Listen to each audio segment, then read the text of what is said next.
And welcome into the Tuesday edition. Robby and Rexrode, 102.5 The Game. Robbie Stanley alongside Joe Rexrode. Ian Safar here with you on this Tuesday morning. We are live from our Busy Bee Plumbing, Heating, and Air Conditioning Game Nashville studios, home with the $99 yearly Beehive membership where the buzz is always about great service.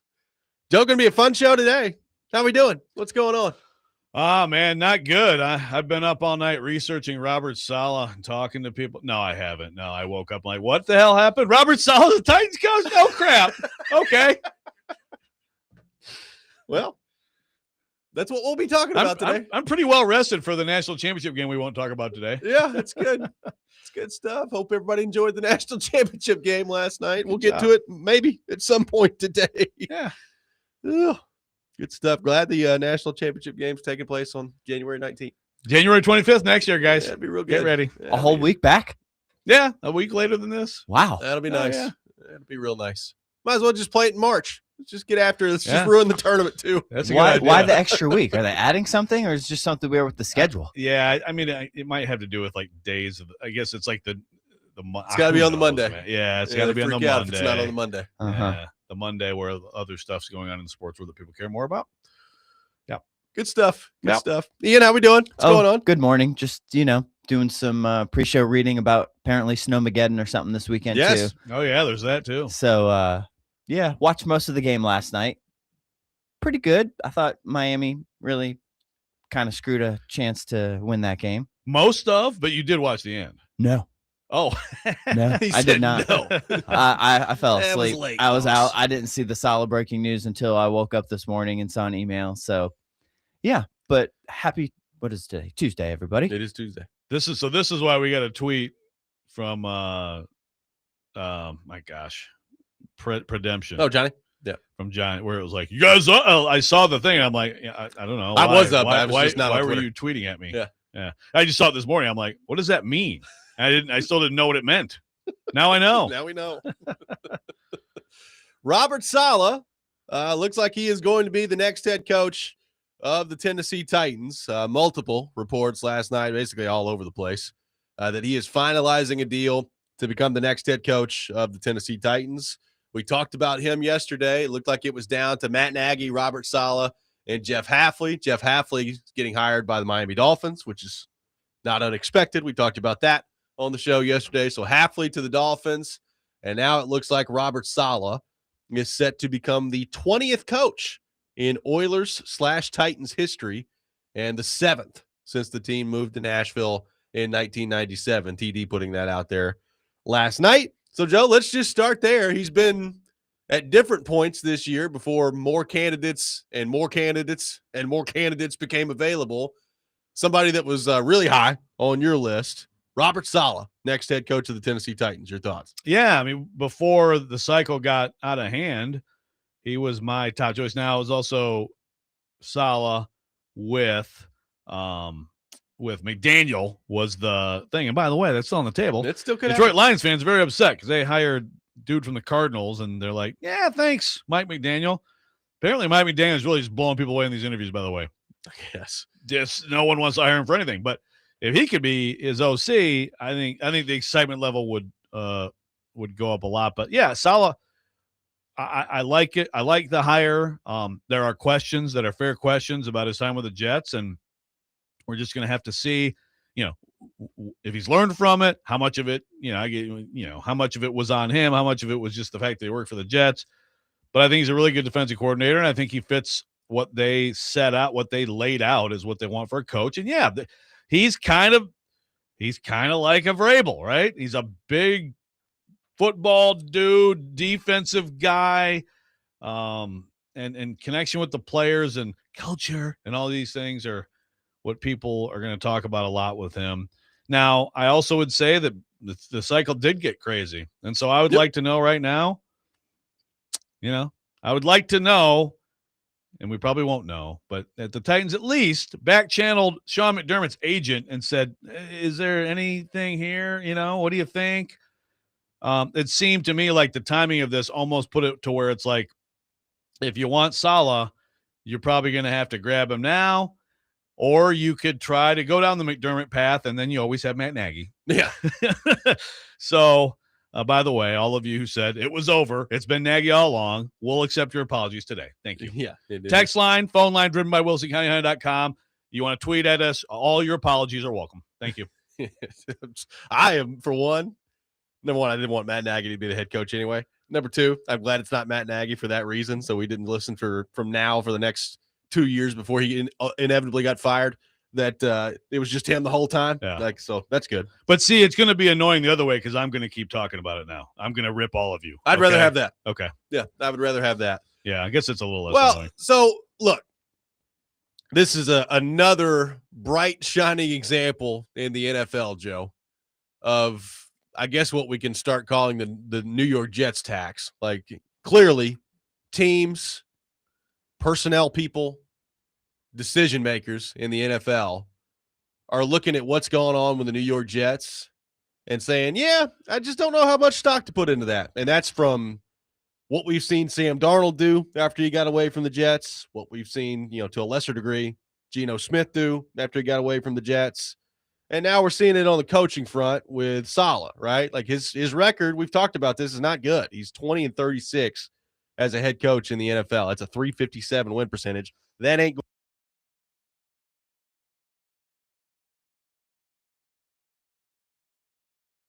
Well, frankly, there was some of it that was him that was the dysfunction. So what I would really love to know here, and I'm sure that I would hope this was a pretty extensive part of the interview with the Titans. We understand it was the Jets, and that is as big of a tire fire as there is in the league. We all get that. But what did you learn about that experience that will be different in Tennessee? Because it can't just be, oh, that's the Jets. I'm fine. It wasn't me. It was the Jets. Like, there's got to be more to it than that. And I would assume those questions came up, and clearly some satisfactory answers given by Robert Saleh to Mike Borgonzi and the Titan staff. Yeah, I hope that was talked about a lot because, look, I'll go to Ed right away. He says, it's a horrible hire. Living in New Jersey, seeing him firsthand with the Jets, he was awful. Bad hires, clock management strategy. Spent most of his time on witch hunts trying to catch the leaks coming from the locker room that he lost. Happy Tuesday. The last part, and yet I'll take your word for it, Ed. I'm not going to lie and say I watched a lot of Jets football closely. Like, obviously, the Aaron Rodgers thing was a novelty, but then he gets hurt, right, and they were just bad. So I'll take your word for it on the game op stuff, but I agree. The witch hunt thing was definitely real, and I can tell you, like Dana Rossini, Zach Rosenblatt, who covers the Jets for us at The Athletic, like they had a couple stories that really upset him, and then it was like he's trying to figure – it's like you need to just coach your football team. But again, I also think a couple of things there. I think that is a product of dysfunction that pre-existed, right? He didn't handle it well, but I also don't think you're going to see a lot of things that you see with like coaching that franchise here or any other place. But still, like, he didn't handle it well. It's one of those things where you hope that there's a learning experience. As a coordinator projecting to a head coach twice now, it's like this guy's got to be a head coach, and I've bought into it too. But he absolutely has to answer for that. And I feel like, just based on what, especially the conversation the last few days, I feel like way more of this fan base is happy about this, right? Than way more than if it would have been Nagy. I agree. Now, I also think it's going to be, as we talked about yesterday, who's he hiring? Like, who's going to be on his offensive staff? Because they've made the decision now to go with a defensive guy, which I have no problem with. Like, we've talked about that from the jump. Go hire who you think is the best fit to be your head coach. I don't care if they're an offensive guy, defensive guy, if they're a special teams analyst. I don't care what they are. But you have gone the defensive route, and you are trying to ultimately, at the end of the day, you're going to be judged on, as a coach, I think, whether or not you get Cam Ward to be a franchise quarterback, right? So who are you hiring on your offensive staff? That part of it's going to be interesting. You know what my favorite part about this is, though? Liam Cohen, Robert Saleh, twice a year in the division. Oh, my goodness. They do not like each other. This could be very special. God, can we find that audio? We need to find that audio today. I'll look for it during the break. The it's out. I will ruin your life, Yeah. or whatever he said to him. Saleh and Cohen now in the same division twice a year could be pretty special. That is beautiful. We might overtake the the NFC North hatred between little Ben Johnson, little Matt LaFleur out there with their little slap fights. Yeah. This is although actually like this, if this actually turned into an altercation, I mean, I think Cohen might be in some trouble. Yeah. And by the way, congrats Titans, because I think that at this point, the top two coaches who could kick someone's ass are the guy who coached for you previously, and now your guy. Like Vrabel, Saleh would be a tremendous. Be good. I mean, death you got to match. throw Campbell in there too, but yeah, like it'd be pretty good. Campbell's too nice, though. You know what I mean? Kind of a goofball. I feel like these guys. I feel like he'd be a semifinalist with his 80-ounce coffee. Well, so you got to be look, but seriously, there's shades of Vrabel, because Vrabel's, again, his first press conference was all about how are you gonna, what are you gonna do with Marcus, and no one knew who his OC was gonna be, and he tried different people. We did. PK did say Nagy was the second choice. Is that what he said? I'd have to go back and look at that. There's so much stuff coming in. I got to go back and look. But Ryan Day was his first choice. He finally settles on Matt LaFleur. Whatever. Yeah. It didn't work out with the quarterback, but that's where you're going to be now. You're hoping that it's a Vrabel-like coaching culture and locker room, but you're probably going to be going through, if you have success, you're going to be going through different OCs. 615-737-1025 is our phone number. Robert Saleh, the next head coach of the Tennessee Titans. We will take your reaction to that on our phone and text line driven by WilsonCountyHyundai.com. Robby and Rexrode, 1025 The Game.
Paul Kuharski, paulkuharski.com, has called in to the program as well. Paul, your initial reaction, Robert Saleh, the next head coach of the Tennessee Titans. Well, I really can't wait to hear from everybody that consistently said it was a done deal since October that it was going to be Matt Nagy. And for the last 2 days, just been a torture chamber on Twitter dealing with those people who I said, let's let it play out. Let's see what happens. They're not having Robert Saleh in for nothing. They're not going to treat a guy like that doesn't have a chance. It's not a way to be a respected player in the league. And Mike Borgonzi's a reasonable guy. So let's at least see what happens. But nobody's willing to take any time for any of that. And so I think there are a lot of people, I hope, that will stand up and talk about their insistence on that tomorrow. But odds are they won't. They'll move on and complain that it's not McDermott. And I would have liked to see them make a charge at McDermott, but I think you had to get a realistic handle on McDermott in short order, or risk losing your guy, to a trip to Arizona where he's going to head after this. And so I think they wound up pretty well. I liked Saleh from the beginning. I know a lot of us picked him, but he seemed like a sensible choice. I think he's a really, really good defensive coach. I think he's a relatable guy who's got some Vrabel energy, which they need back in the building, obviously, after blowing that. And, now it's all about who his offensive coordinator is and where they go on that side of the ball, which is massive. That's Paul Kuharski from paulkuharski.com calling in last night as the news was breaking with Chase McCabe that Robert Saleh is the next head coach of the Tennessee Titans. Are you listening, Big Joe? Were you listening? Huh? I don't mean to single out Big Joe, but I mean, there's a lot of people. Yeah. Anybody else among our roster of talent? Oh, I don't think so. Just Big Joe beating the drum that it was a done deal. It was over. Okay. We heard a lot of that yesterday on our show, though. Boy. We did. I'm with Kuharski. Well, let's hear some apologies. I see complaints. I don't see that many apologies. Oh, Mike from PA. I'll admit I was massively wrong. I let Twitter get it stuck in my mind. It was always Nagy. Although Andy didn't let Nagy bounce. Although, I mean, look, there's a chance that Nagy could still get hired. Bounce. Nagy's floating in the wind right now. Well, didn't have a job. Well, that is the thing that yesterday came out, and I don't remember exactly how it came out, but that basically the Chiefs are hiring another OC and like the enemy. Yeah. But someone in tandem with that reported, I hate when I forget who it was, but whatever. It's somebody, a person, one of those people. Or a bot reported that that the Chiefs expected him to get a head coaching job. So then I'm like, God, maybe these people are right. Maybe it was the Titans just have told him like, hey man, we're gonna have these fake interviews, but don't worry, he got the job. Hey. But apparently not. Arizona apparently job's still not. There. Yeah, he better hope they get him. Who's getting McDermott? I don't know. Baltimore? I have no idea. That would be wild. It would be. That would be wild. I mean, if he wins it all with Lamar, man, Man. that's a tough scene for Josh Allen. He's sitting there with Brian Daboll going 8-9. Jeez. That's going to be interesting. See Life who moves fast. ends up with those jobs. Let's head to our phone line driven by WilsonCountyHyundai.com. Welcome in Jaden to the program. Jaden, good morning. Thank you for calling in. Morning, guys. It's been a while since I called in, so I hope you guys are doing well. Thanks, sir. I've been thinking about this narrative for a little bit. So obviously we look back, we had Vrabel, the leader among men. He had success in Tennessee. We moved from him. We go to Callahan. He's kind of a softie. We moved from him, and now we're back with another leader among men with Saleh. Now, my question to you guys is, do you guys think Amy took a look at the franchise and was like, oh, with Vrabel, we had the leader among men. We had success. We moved to Callahan. We have little to no success. And she kind of spiraled to the idea that we need this leader among men back into the building to maybe get the franchise back to where we needed it, kind of like when we had Vrabel. Do you think Amy had that as kind of a precedent in this hiring to get that type of coach in the building? I'll leave it at that, but I've heard that Josh McDaniel is a rumor as the OC for for Saleh, and I would hope for that. So have a good day, guys. Thank you, mean Mike McDaniel. Thank you, Jaden. Appreciate it. I don't think Josh Or McDaniels Mike is going anywhere. Yeah. Now we will have a Vrabel Saleh. It will be. Tete-a-tete. I don't know why, but it just bothered me that he said leader among men instead of leader of men. But just whatever. I don't know why that You just could be bothered both. me, Jaden. You can be both. Yes, or just well, leader. to answer the question, I don't know whether or not Amy felt that way, but Borgonzi said it. Like Borgonzi, when he's talked about hiring the next head coach, the thing that he kept beating the drum on over and over again was leadership. Like that's basically the only thing he's willing to talk about, right? Like he wasn't going into specifics of candidates, but leadership was kind of the thing that he came back to. So it does feel like Saleh fits that style. Now, how good was his leadership in New York, right? I don't know. That's going to be something that I would hope Borgonzi and the staff got to the bottom of throughout all this, and how much better can it be in Tennessee? Because, again, I understand it's the Jets. If Saleh is going to work here, there's going to have to be some improvement from him in terms of what happened in New York to what takes place here, regardless of how bad the Jets are. Like it's going to require some growth from him from the first head coaching spot to the second head coaching spot, which does happen in this league, by the way. Yeah, no doubt. And I think, like Ed said earlier, like lost a locker room. I have no idea if that's true. I do feel like on top of the Jets part of it, that the Aaron Rodgers aspect of that had to be difficult, right? I mean, I think unless you're obviously Tomlin and Rodgers like worked well together this year.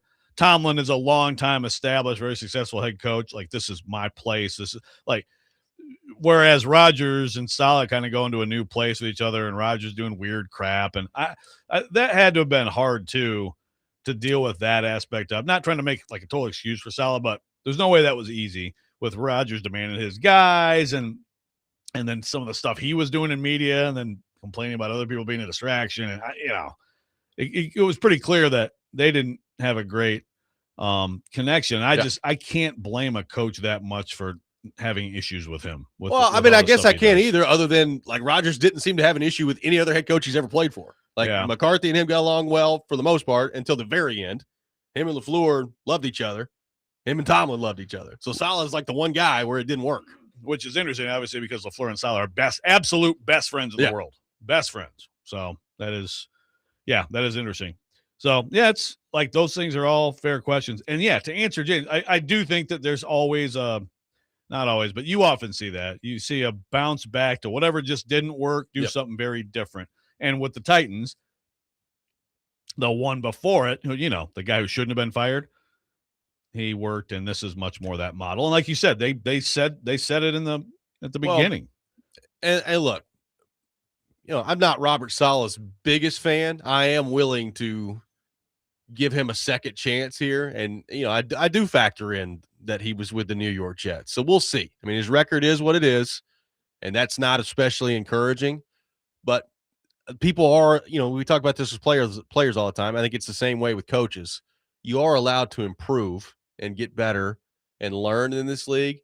It is difficult, I think, Joe, to overstate the importance of his offensive coordinator hire. Like he is, whether it's McDaniel or not, he has got to absolutely nail his offensive coordinator hire. It's crucial for what his tenure is going to look like here. Right. And then you also wonder it was fast here, right? And this was fast. They're going to do a Zoom. Oh no, please come in. Oh, by the way, please take the job. It was very fast. And some of that is necessitated because he was just in the playoffs. But I mean, that I would think that those conversations would probably be a lot about that. I mean, is it possible that that's part of the reason that they went with him? I don't know. Maybe. 615-737-1025, our phone number. Full reaction to Robert Saleh being named the head coach of the Tennessee Titans. A lot of your thoughts to get to. We'll welcome more of your phone calls at 615-737-1025. Robby and Rexrode, 1025 The Game.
Tonight, Vanderbilt men's basketball takes on Arkansas with an 8 o'clock tip-off. Pregame show starting at 7:30 on 94.9 The Fan. Robert Saleh named the next head coach of the Tennessee Titans. Taking your thoughts at 615-737-1025, 615-737-1025. Let's head to our phone line.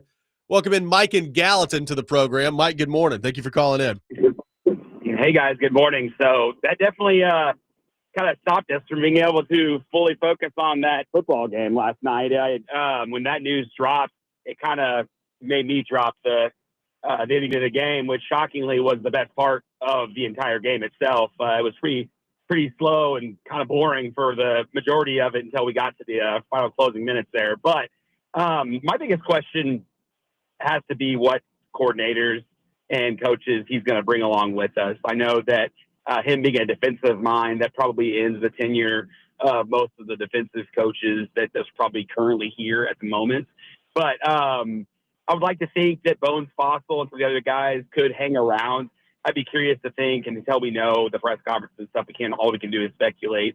But I think that he's got to have some pretty strong coordinators around him. I wouldn't be surprised if they really did try to push for a former head coach, somebody with a lot of extra experience in case we have to hit the Amy eject button, which he's all too familiar with. And that just be part of what's important for what's rounding out the rest of this coaching staff for the Titans. That's all I got now. Shout out to Shea Ralph and the women for another huge win over Michigan yesterday. And hopefully the boys can bounce back today. Thank you, Mike. Appreciate the call. I watched all that game, by the way. I am so proud of you. Yeah, I watched it. It's the most college basketball I've watched all year. Big win for Vandy. Big win for Vandy Undefeated. yesterday. Yeah, I mean, That's a hoop head. Look, the staff is incredibly important here, and I Titans fans, now that the Saleh hire has been made, it's all over the text line right now. People have called in about it. They want Mike McDaniel, right? Like they want that Saleh McDaniel combination, and we'll see whether or not we get it. I guess McDaniel could possibly still be hired as a head coach out there. There are some jobs that are still available, but we'll see what happens on that front.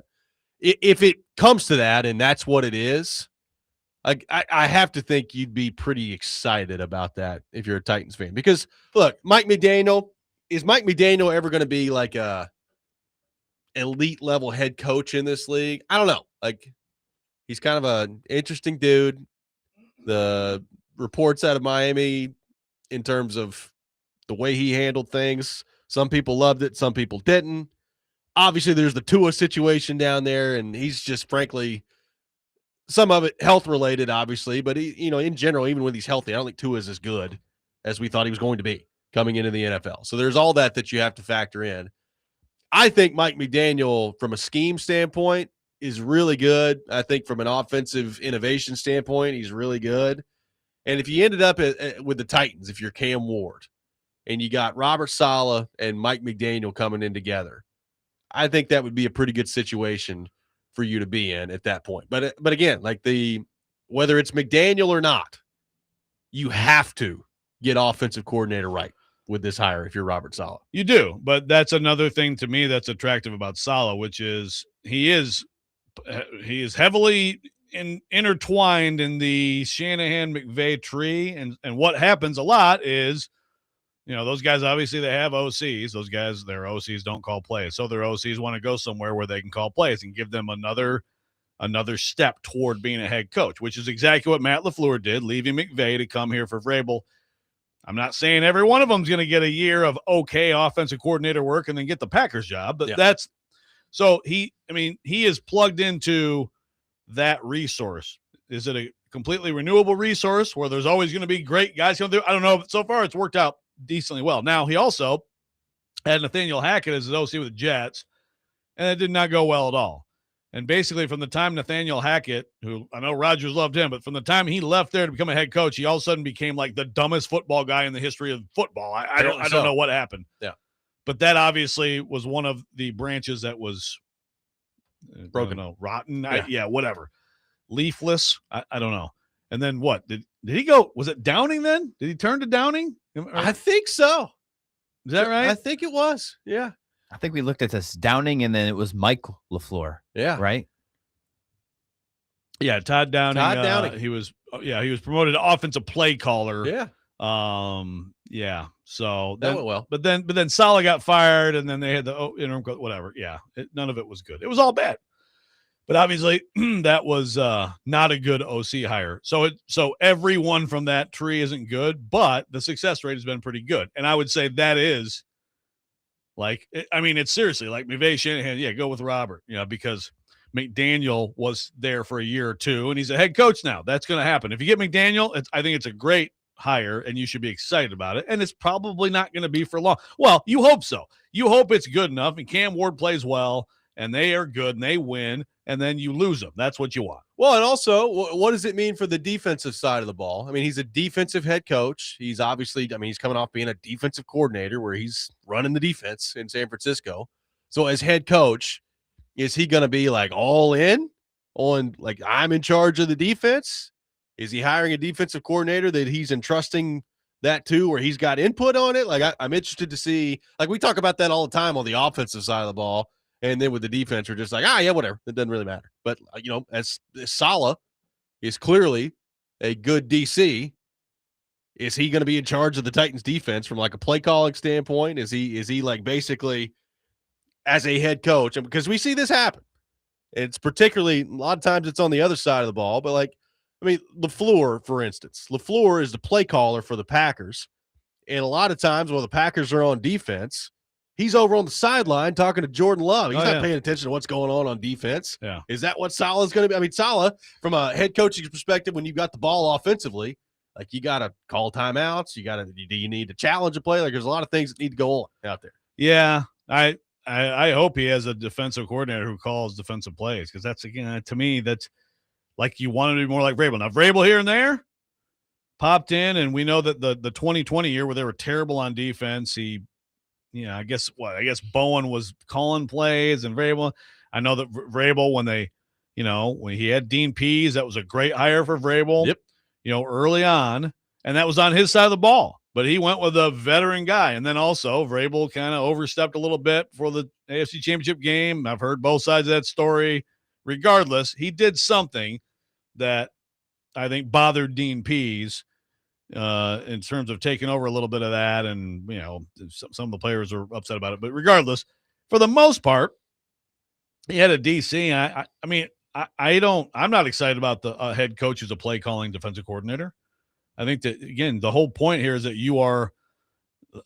I'm going to base it on Vrabel. I'm sorry, but look at Vrabel during a game on both sides of the ball. He's completely invested. He is constantly communicating with guys on both sides of the ball. He's in Drake May's grill all the time. He's not the play caller or the offensive designer, but he's a head coach. And that's what I would hope that Saleh would want to be. I would think so too. I'm just interested to see what, building out that part of the staff, what it's going to look like. Because, look, it's clear there are a lot of reasons why Brian Callahan did not succeed, right? And some of that was roster related. Some of that, I think, was the decision to go with the staff that they went with. You had a first-time head coach, a first-time offensive coordinator, and a first-time defensive coordinator all there together. And by the way, the first year, a first-time special teams coordinator as well that ended up being an absolute disaster. Now, this one, I don't think is going to be that. You have already a second-time head coach, so you're more experienced there. I think you're going to have a pretty experienced offensive coordinator, at least I'm hoping, at that point. So I think when all is said and done, you're probably going to look at this staff, if you're a Titans fan, and you're going to feel a lot better about this staff than you felt about the previous one heading into next season. But again, I am really interested to see Saleh's growth from New York to now. What does that look like in the head coaching role? Because we've talked about this. Now Saleh's got a job. There will be other candidates with these jobs that are open that get roles filled that have been head coaches before that were not overly successful.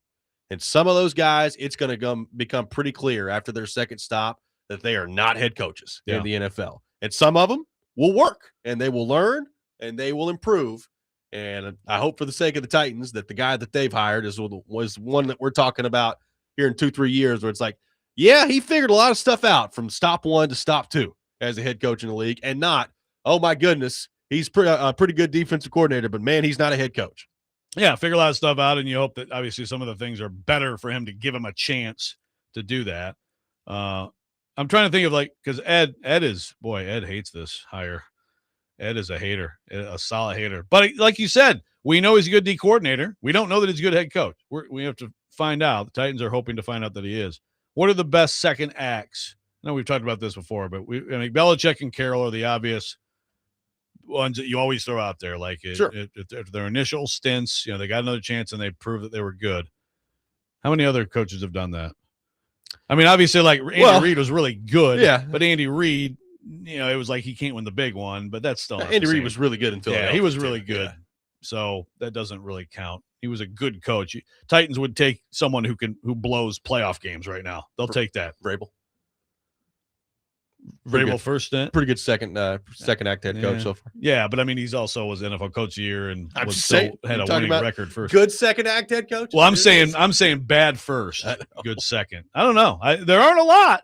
So I mean that are immediately coming to mind. I'm sure there are others that I'm not thinking of. So if you have any of that too, along with your apologies today, folks, please submit that on the text line driven by WilsonCountyHigh.com. Thank you. We will have Nick Suss from the Tennessean coming up at 7:00, getting his thoughts on the Robert Saleh hire by the Tennessee Titans. A lot of your thoughts to get to coming up next. We will do that. Robby and Rexrode, 102.5 The Game.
Welcome back in, Robby and Rexrode, 102.5 The Game. Robert Saleh as the next head coach of the Tennessee Titans. Taking your thoughts on that, 615-737-1025. We'll have Nick Suss from the Tennessean coming up here in just a few minutes. John, I'm going to throw you some names, just a few, that immediately come to mind that could be considered for offensive coordinator here. Obviously, McDaniel. I think most everyone would sign up for that right now, right? Like if it was Mike McDaniel in tandem with Saleh as the offensive coordinator, you would sign up for that. There are, I mean, you pointed out, Saleh and McDaniel both are deep into that Shanahan-McVay tree. So we threw out, Bobby Slowick the other day. He was the offensive coordinator in Houston. He got blamed for everything last year, and then all of a sudden maybe you're looking around and it's like, well, I don't know how good C.J. Stroud is. Maybe he gets another shot at that point. There's a couple other ones that have not called plays before that I've thought about throughout this process that I don't think would be very popular from Titans fans because they have not called plays, but I think could be in consideration here. One of them is Adam Stenavich, who is the offensive coordinator for the Packers. Now, he's not the play caller. LaFleur is the play caller, but he's been the OC there for the last few years. So that would be somebody that I think could be on the list. And the other one is this, and I saw Mike Herndon talking about this too, which is interesting. Clay Kubiak, who is technically the offensive coordinator for the 49ers. Clint. Oh, no, Clay? Oh, yeah. That's right. God, all these Kubiaks. A lot of Kubiaks walking around. And I assume it's Clay with a K. It's Clay with a K. Of course. Yep, just like Clay Thompson. Clay Kubiak is the offensive coordinator for the 49ers, but as we know, he's not calling plays. Shanahan is calling plays. So, I mean, technically, you would be moving from offense in both Stanovich's case and Kubiak's case. You would be moving from offensive coordinator to offensive coordinator, but it would be a promotion because you are calling plays. Yeah, just like LaFleur. Yeah, no, those are great. Those are great names to know because, it makes sense, and it would totally make sense for him to if he can't get McDaniel, if he wants McDaniel, again, I think the fan base would love it. I'm sure the organization would be very excited about this hire, more excited if you can get Mike McDaniel coming in here. I just, no matter what, with Mike McDaniel, the Dolphins, I don't see how anybody could look at Mike McDaniel's career and not want him to be your OC. I don't get that at all. No, I think that would be everybody's first choice. Yeah. And they are reportedly, and I mean, they've worked together forever. They're reportedly pretty tight. So, like McDaniel, if Mike McDaniel gets named offensive coordinator for the Titans, I think that would be a huge win for the Titans. So that would be, I think that's the number one guy on the list, and there is some space between that and everybody else. Yeah, yeah. And Slowick is interesting. Again, I do feel like all that has happened probably puts him in a better light right now, but we also don't know everything that happened there. Yeah. So we know the outside basics. I will read Ricky here, who says, this guy was a good head coach for the Jets. I love this hire. Aaron Rodgers sabotaged this poor guy. Never mind the injury. Forced Jets trade for all his friends. A really long text. He had the Jets defense playing really well. Blah, blah, blah. I don't know. Mom's friends. I don't know. But anyway. Oh, yeah. Zach Wilson's mom's friends. I don't know. He was never given a fair chance. He's an excellent head coach. He was stern with his players, and his defense was killer. They did play good D when he was there. And by the way, people asked, and he was not, by all reporting, Jeff Ulbrich was the DC and was the defensive play caller. Yeah. So that's how it should be. I mean, I'm not a fan of the defensive play calling head coach. Well, I thought I read that Saleh was going to call defensive plays here. Here? Yeah. I You thought read that it was where? in Diana's article. Well, Double check by that. Golly, I just read that article too. I'm not saying you're wrong. Or maybe she posted that somewhere. But I thought I saw that. Okay. I'll double check. There's a lot of things that are flying around about this hire that we need to be clarified this week. Yeah, there are. No question about that. I think to say that Robert Saleh was an excellent head coach in New York is not being intellectually honest about the conversation. Now, that doesn't mean that he can't eventually turn into an excellent head coach.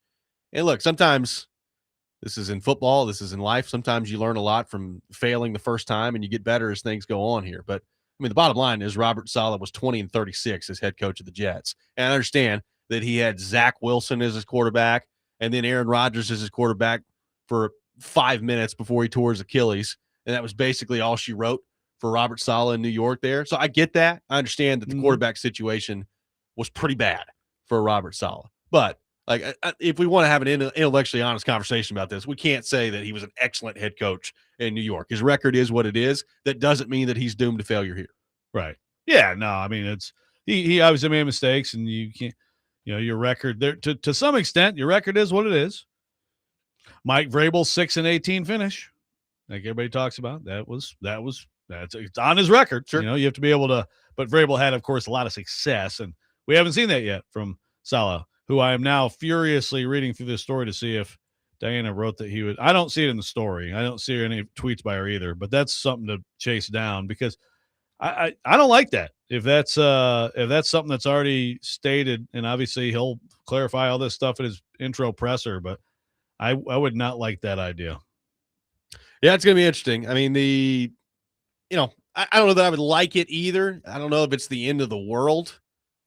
I'm much more concerned about the offensive part of this and who he's going to hire. But I would, I'd like my head coach at this point to just kind of be focused on being the head coach. Like, just be the head coach. And that doesn't mean that you can't have a lot of influence on what's going on the defensive side of the ball. But when game day rolls around, like, you need to have somebody on your staff that you feel comfortable dialing stuff up out there. Like, obviously, the play calling head coach, in some cases, it's great because, like, that the head coach happens to be both a good overall head coach. Like, I go to Sean McVay.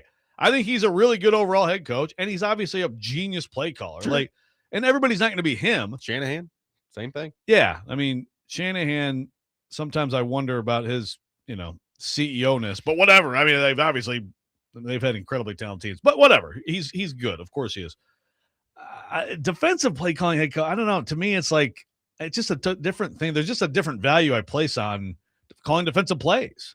You should be the CEO of the team. Well, by the way, Jordan Schultz did tweet, says this was from, let's see when this happened. This last night, Jordan Schultz tweeted out that Robert Saleh indicated to teams in interviews that he plans to call defensive plays and his next stop as head coach. Wow. There you go. Okay. Well, hey, sorry, I attributed that to the wrong person. It's all good. Well, yeah. How do you got to be able to, Carsey's favorite person, man. We got to give Jordan Schultz his flowers. Okay. Well, there you go. I'm not a fan, man. Not a fan. Bad hire. Should have hired Nagy. 615-737-1025 is our phone number, 615-737-1025. Nick Suss from the Tennessean will join us coming up next. We'll get his thoughts on the hiring of Robert Saleh by the Titans and what this could mean for Cam Ward and company. This is Robby and Rexrode, 1025 The Game.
Hour number 2, Robby and Rexrode, 102.5 The Game. Robby Stanley, Joe Rexrode, Ian Safar here with you on this Tuesday morning. The Titans hiring Robert Saleh to be the next head coach, the 20th head coach in Oilers/Titans history. And to help us talk more about that, we head to our phone line driven by WilsonCountyHyundai.com and welcome in our friend Nick Suss to the program, who covers the Tennessee Titans for the Tennessean. Nick, good morning. How are you? We're here. How are you guys? We're here. It's a lot of stuff going on out there. So, Nick, let's just start with Saleh, the hire by the Titans. It's obviously been an extensive process that they've gone through here, and this is where they've landed. So, what do you think of Robert Saleh as the next head coach of the Titans? It's really the only thing going through my mind is, look, this is what we all said was going to happen on like October 15th. And we went through this 3-4 month long process. And in October, the conversation was, well, Saleh's probably going to be the best coach on the market. And in December, when all the lists started coming out of best coaches available, Saleh's number 1 or 2 on every list. And then everything happens, and Harbaugh comes open, and Tomlin comes open, and McDermott comes open, and Stefanski, and all this stuff. And I think people have lost sight that when the Titans started doing research in October, the general consensus was this was the best coach they could hire. And he didn't probably end up being, quote, the best coach they can hire, but they still went and got the top dog on the market. So we can quibble about everything. I feel fairly good about what the Titans were able to achieve, even if it's an anticlimax that this is the guy we've been talking about for 4 months. Yes. Now, recently, especially recently, but I've even read some other, like Ali Conley, guy who covers NFL, who tweeted something like, I thought it was an open secret for months that Matt Nagy was in this job. I mean, we've been sort of jousting back and forth with listeners, Nick, about this idea that this is a sham and it's all going to be, it's just going to be Nagy all along, which of course was never realistic. But it did seem like he had a really strong chance, and obviously the pre-existing relationship with Borgonzi was important. Do you feel what is your sense for how this came about? That it was Saleh that really was the guy, or that Saleh pulled a late reversal here? Yeah, I think he won the job with the interviews. And look, everything you're going to hear in the next 24 to 48 hours is some version of spin. It'll be spin from me. It'll be spin from everybody else. People are going to say what needs to be said. Nobody's going to come out and give the full accounts of what was going on, because nobody wants to look like they're not grateful to the candidates they interviewed. Nobody wants to look like they're not grateful to the candidate they just hired. I think that the Titans wouldn't hire somebody that they don't feel would be good at the job. Like we can, at the very least, give trust and confidence to Borgonzi and the rest of the brain trust that they're not going to hire somebody simply to not take the PR hit of hiring Matt Nagy. That I don't think this is that. But yeah, I mean, they interviewed Saleh for a long, long time yesterday. If my memory serves me right, he got to campus around 3:30 yesterday, and obviously the news came out at 11. So that's a full workday worth of dealing and wheeling and trying to get that contract done. That's a lot that went on. So yeah, I give them credit for the effort that went into it, but I agree. There was a long time where it looked like Nagy was the guy. Well, real quick on that, Nick, I mean, I understand, like we all agree, like Saleh was a very good candidate. He's a great defensive coordinator. He's got to prove he can be a head coach again. But like Amy Adams-Strunk has gotten involved in things before, sure. and PR seems to be too much on her mind at times. I mean, is it, is there anything to the idea that she, did a last minute switch on this thing? Again, it is entirely possible. This is one of those situations where the reporter has to say, I don't know. I really don't know. It's possible. I was not there. It's very fresh. We're all still gathering information.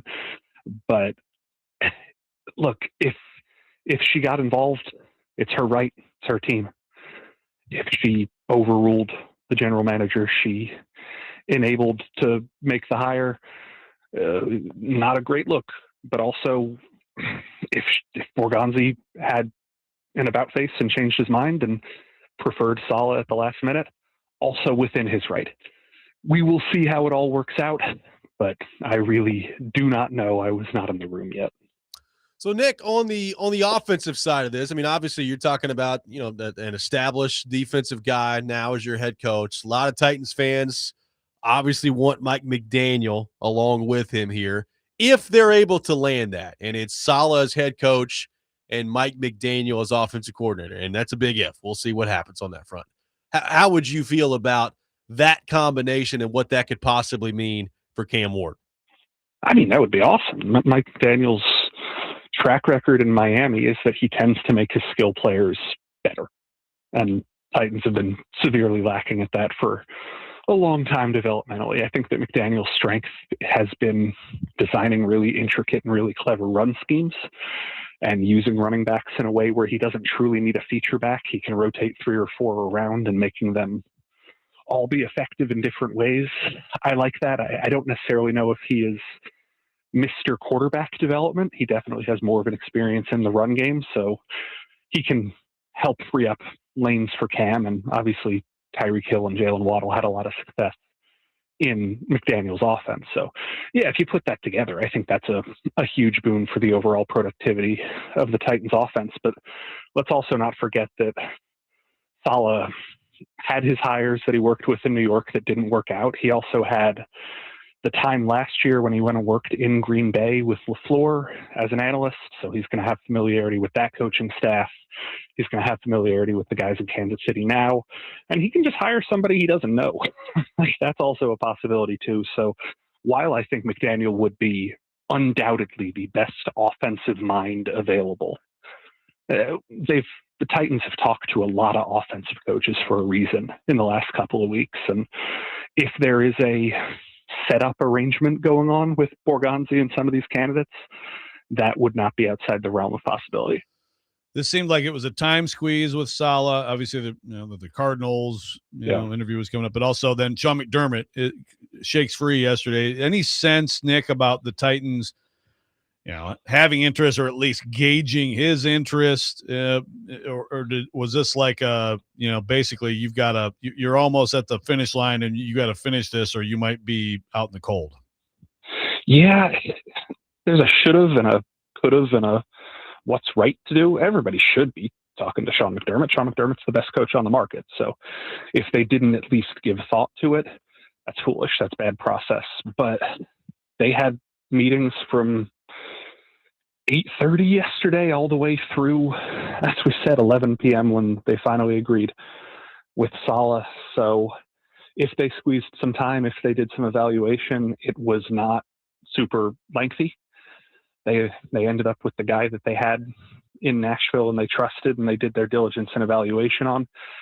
It would have been a risk to go after the big fish, but I also think the risk probably would have been worth it, given McDermott's track record. We'll see. We'll see if and where McDermott ends up and if it makes the Titans look foolish for sticking to the process. But this was it's tedious to say, this was a very process-driven search. I can think back to a conversation I had maybe early November where I ran into Borgonzi just leaving the facility, and he and I talked for maybe 30 seconds, and he just looks at me and says, "We know what we're doing. We got this. We're going to figure this out. You might not trust it yet, but we know what we're doing." They had faith in what they were doing, and I guess that meant not detouring when a variable hit on the day they were trying to make their hire.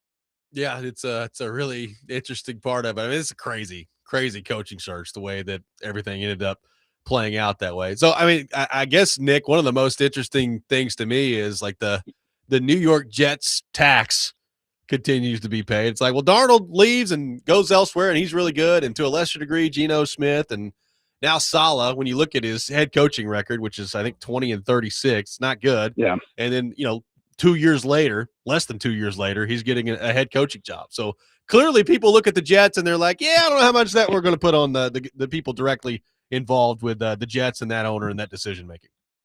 Yeah, you don't have to look too much further than Todd Bowles to see that people trust that.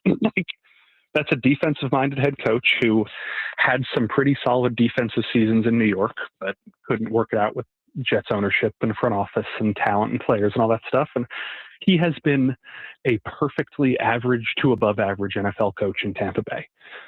If the goal for the Titans this cycle was raising the floor, which is what it seemed to be with the coaches they were targeting in their interviews, if you want to get back to 7 or 8 wins this year and raise that floor and start competing in a couple of years, I don't know, Saleh does seem like the guy who's going to be able to do that pretty quickly and pretty effectively.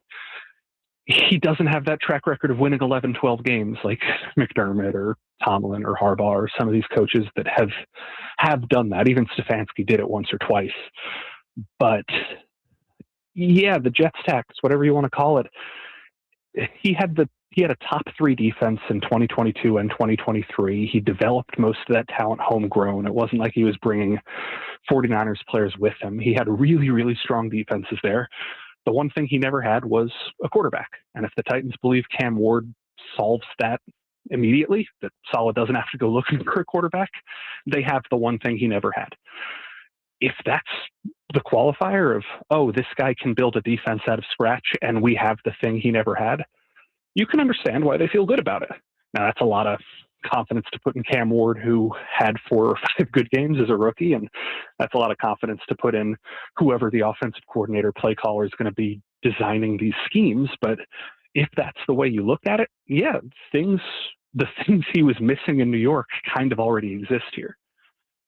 It also seems, a little bit like going back to a Vrabel model, right? I'm sure that I'm sure the Titans would not like to acknowledge that, but I mean, it's hard. It's maybe just because they're probably the 2 toughest, biggest, baddest coaches in the league. It's hard not to make the comparison, right?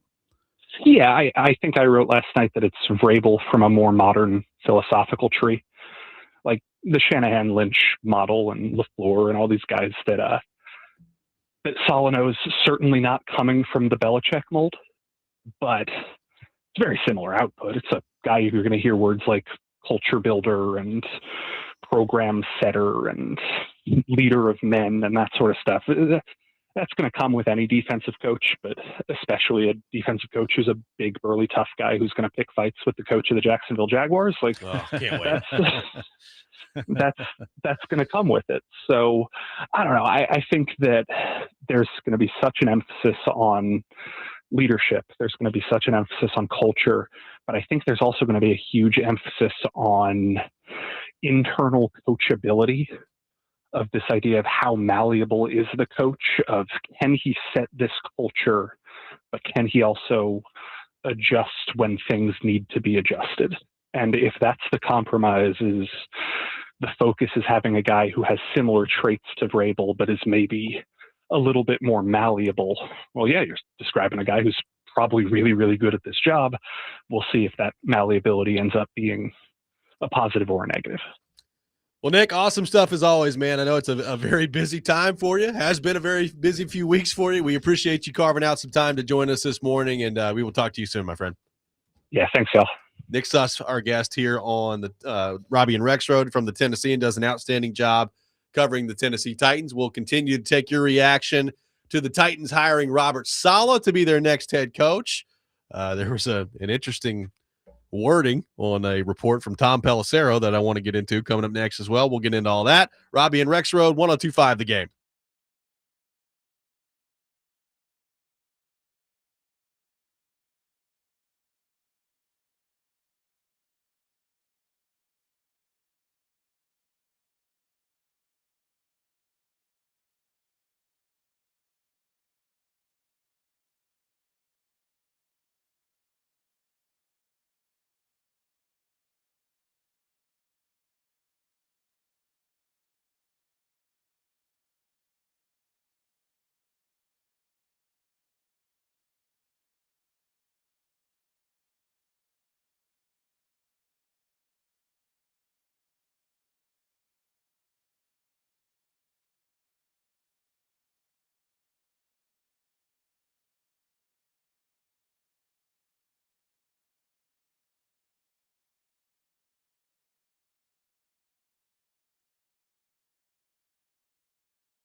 Welcome back in, Robby and Rexrode, 102.5 The Game. Robby Stanley, Joe Rexrode, Ian Safar here with you on this Tuesday morning. We're live from our Busy Bee Plumbing, Heating, and Air Conditioning Game Nashville studios, home of the $99 yearly Beehive membership where the buzz is always about great service. Appreciate Nick Suss for being with us in the last segment. Continuing to take your reaction to Robert Saleh being hired as the next head coach of the Tennessee Titans. Joe, an interesting tweet from Tom Pelissero of the NFL Network regarding Mike McCarthy, who is interviewing with the Pittsburgh Steelers apparently tomorrow. It says Super Bowl winning coach Mike McCarthy will interview Wednesday with the Steelers, per sources.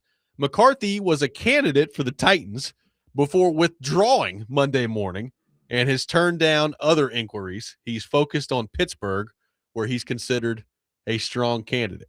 So it's talking about how McCarthy was a candidate for the Titans before withdrawing his name on Monday morning is how Pelissero put it out there. Now, I know, Kuharski and others, Schefter was talking about McCarthy the other day. And Kuharski has talked about how McCarthy was not really he was not in the same territory as Saleh and Nagy and Hafley when it came to the finalist part of the interviews. But I guess it just the phrasing there from Pelissero was interesting. Withdrawing on Monday. Titans set a record during this coach search for how many times they were turned down by possible candidates, I guess. Yeah, there's something. The whole Kuharski, I look forward to speaking with him tomorrow. Yeah, but getting into all these semantics and fighting with people, on the beat or fighting with goofballs who aren't on the beat about the semantics of McCarthy. I don't know. All of it is just a waste of time, but that was interesting. So I think that's certainly the word from McCarthy anyway. McCarthy's camp, right? Sure. He was like, yeah, I'm good. Thanks, guys. I can see McCarthy, even though you can look at the state of the team and be like, Pennsylvania guy, the possibility of being the Steelers head coach. I think there's organization, some allure there. Yeah. The big picture there is that it's a place that gets things done. So, and obviously it's just like the Harbaugh thing drawn to the New York Football Giants. I think there's something there with McCarthy too. So that would suggest he came here, talked to them, got a sense of things, lay of the land. And I guess, again, you could look at it and be like, yeah, that's a bad reflection of the Titans, or it's just I'm just going to focus all in on the Steelers. One texter says Saleh's defense just gave up 41 points to the Seattle with an injured Sam Darnold last weekend. So much for any talk of his being defensive success. 41 points, most in the playoffs. It's awful. Pathetic Titans will just continue to outright stink. He's 20-36 with the Jets. Does nobody in Nashville have a phone that could call New York? Any Jets fan will tell you that he sucked. You are what your record says you are. That's from somebody not very excited about the Robert Saleh hire on the text line. I will say, I'd say there's more negativity about this hire than I expected. I expected almost some level of artificial positivity because everybody didn't want Nagy. Apparently, maybe that influenced somebody. I don't know. Who knows? Who knows what happened? Just like Nick Suss said, we weren't in the room. Oh boy! But I do not have time for another ownership meddling. If ownership meddled on this, and again, what are you going to do? It's like Nick said too. It's her team. That's what owners probably meddle more than we realize. Oh yeah, right.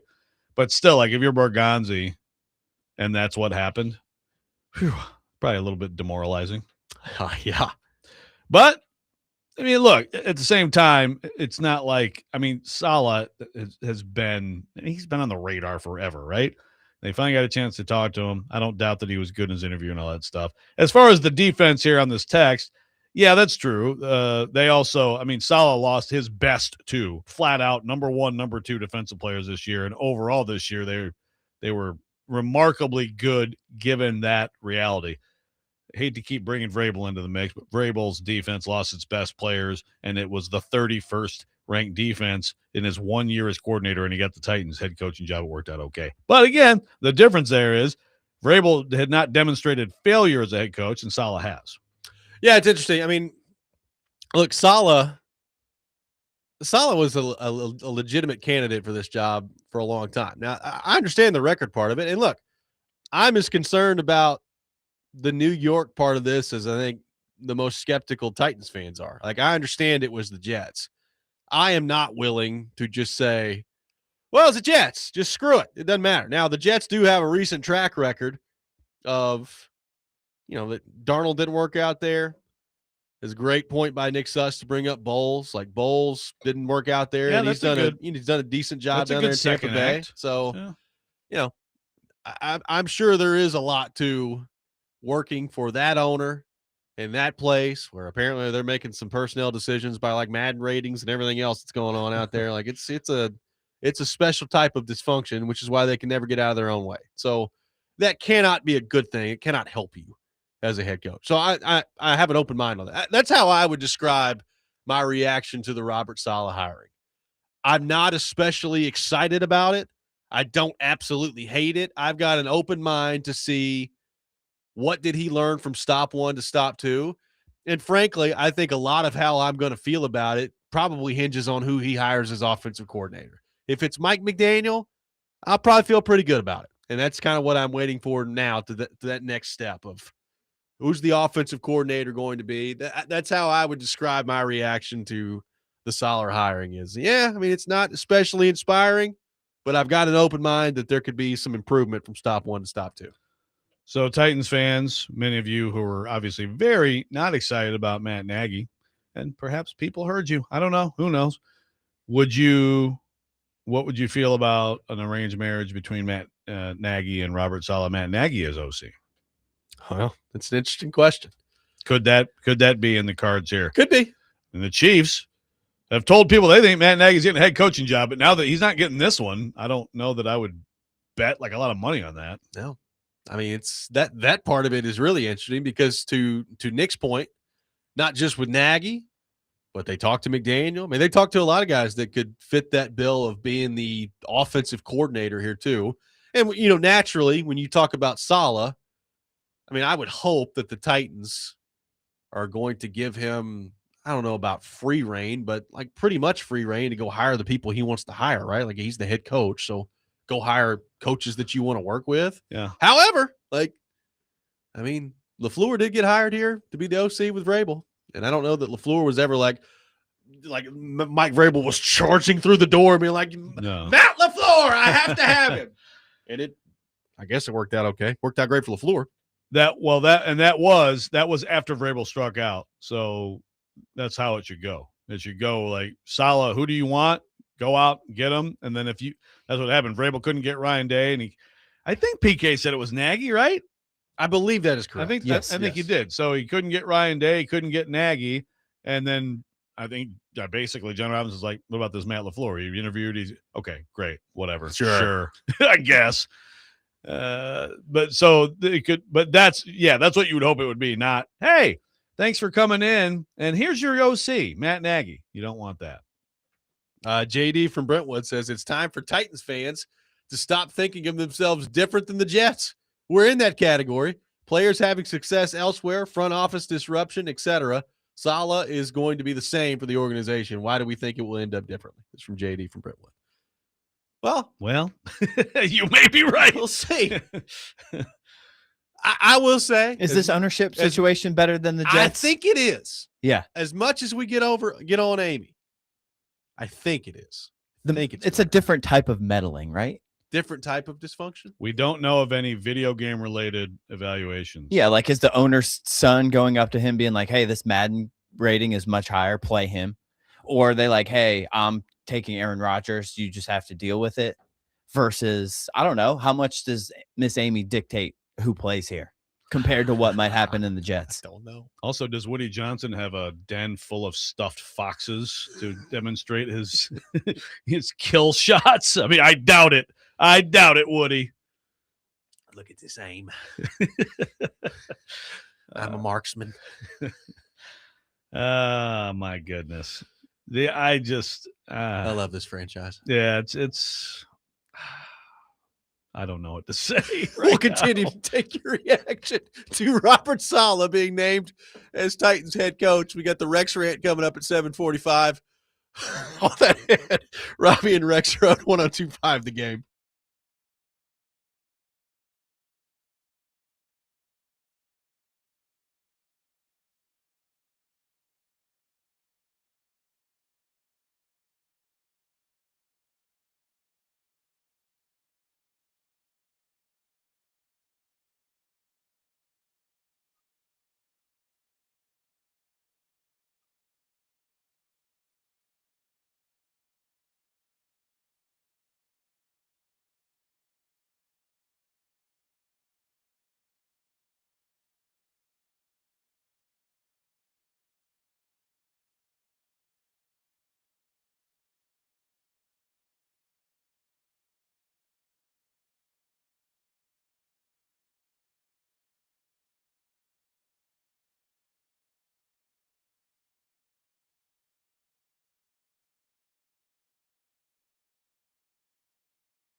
Preds fans, Smashville Live, back tomorrow night at 6 o'clock on 102.5 The Game, live from Brewhouse 100 in Bellevue.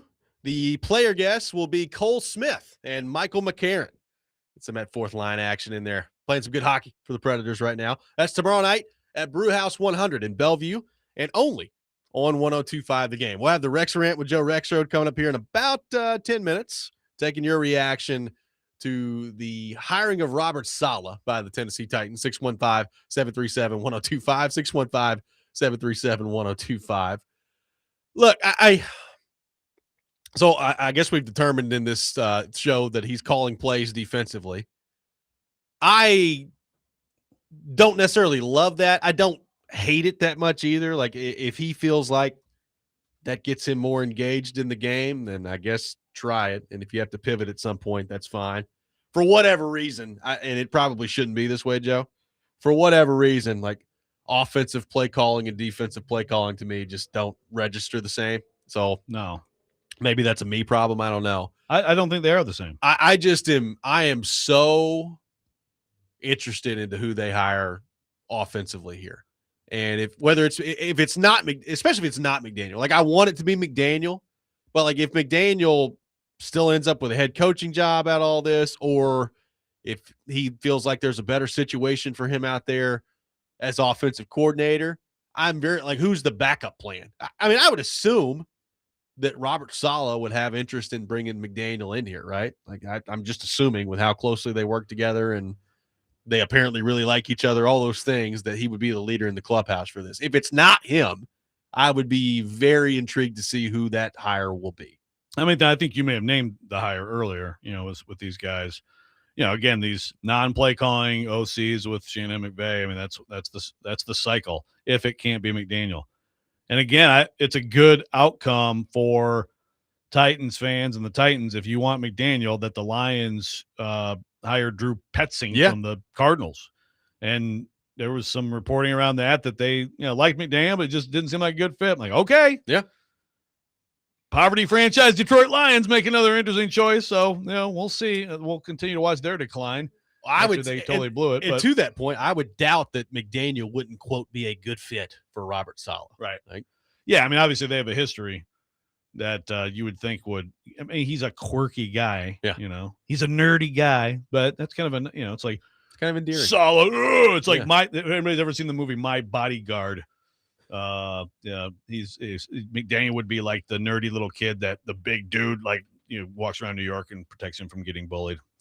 If anybody has ever seen that movie, please let me know. And I've not been. I know great. Big Joe. I know Big Joe, if he's listening, who needs to apologize for his Nagy take, knows what I'm talking about.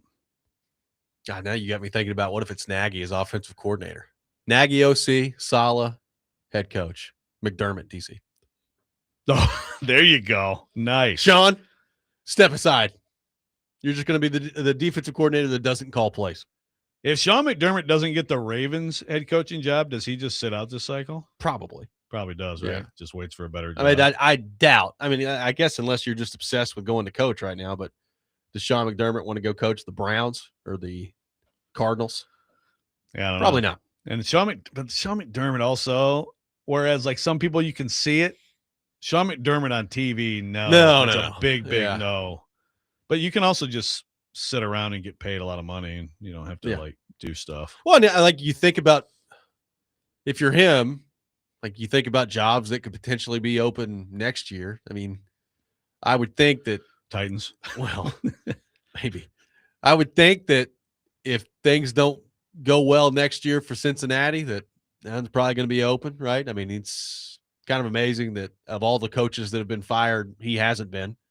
But I would think that next year, if they're not in the playoffs again, regardless of the reason, whether it's Burrow being hurt or not, that Taylor's probably out there.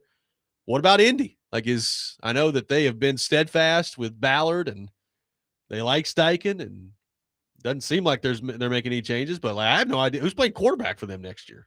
Like if they're awful, could that job be open? Like you start to look ahead, if you're McDermott, I think, to, all right, what are some jobs that are likely to be open next year? And of those jobs that I think there's at least a chance, how many of those are more attractive than like the Cardinals, the Browns, or all these other jobs that are out there if you don't land Baltimore, obviously. Yeah, Cincinnati definitely is like the one everybody's looking at because it's the elite QB with the hot seat head coach. And then something will be a surprise. I mean, maybe the other Harbaugh will get bounced. Thank you to those of you who also know My Bodyguard. It came out around the same time as Meatballs with Bill Murray. So Good to know. yeah. A lot of people apparently have seen it. Some knowledge for you. Yeah. Never heard of that one. Which one? Meatballs or My Bodyguard? Either. Wow. I'm old. Yeah, those are great movies, man. But the Saleh McDaniel pairing would be it'd be kind of like that. It'd be a good one too. I mean, it would be promise. It would make the Saleh hire. I think. I mean, basically, I'm seeing today.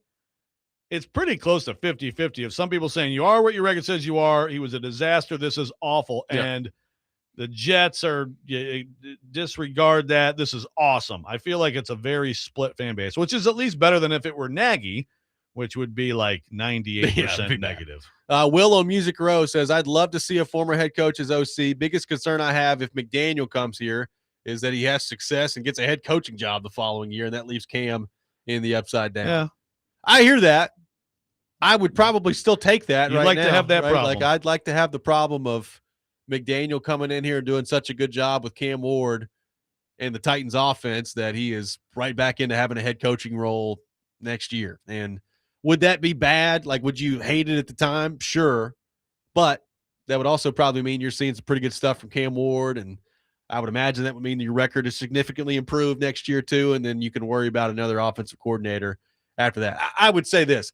I would not make the hire of Mike McDaniel because you're worried about him being a head coach in a year. Oh, no. You want that problem. You absolutely want that problem. Now, again, LaFleur got that job with Mariota. Yeah, Mariota was banged up that year, so it was kind of hard to evaluate. But, he didn't play in the finale against Indy. They didn't make the playoffs. It wasn't anything special. They did figure out that Derrick Henry figured it out more than anything. But, they got Derrick Henry rolling late. But it wasn't anything. It wasn't like one of those years that is at the top of Matt LaFleur's resume, and he still got the Packers job. I can't wait to see. Like, is Robert Saleh going to call out Liam Cohen in the introductory press conference? God, they clearly don't like each other. I hope he calls him out in the introductory press conference. I mean, Ben Johnson did it last year to LaFleur. It's like I really enjoy beating LaFleur twice a year. Turns out he did. Yeah, he did. Yeah, maybe just go ahead and call your shot. Be like, I'm looking forward to meeting Liam Cohen at midfield and punching him directly in the face. Like he comes up the first thing, like introducing him, Robert Saleh. He just says, "Do all this," and it just goes from there. I'm here for it. Tell you what, I mean, the Titans Jags rivalry could have some new juice to it right now. Can the Titans be competitive? We'll see. 615 as a football team. 737-1025 is our phone number. The Rex Rant with Joe Rexrode is coming up next. You're listening to Robby and Rexrode 1025 The Game.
Sometimes he wakes up on the wrong side of the bed.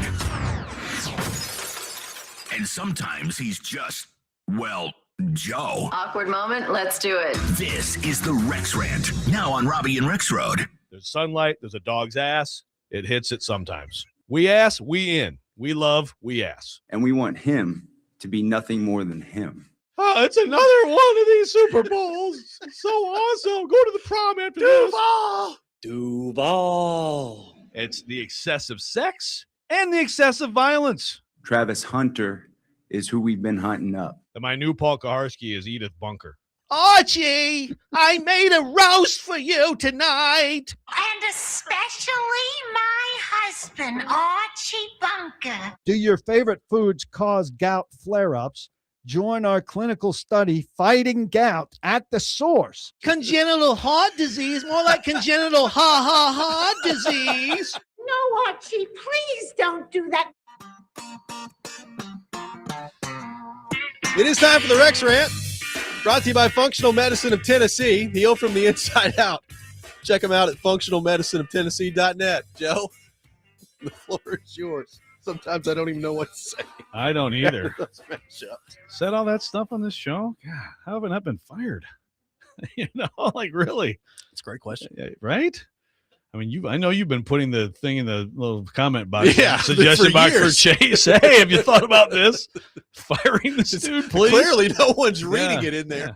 Chase, mind your suggestion box, buddy.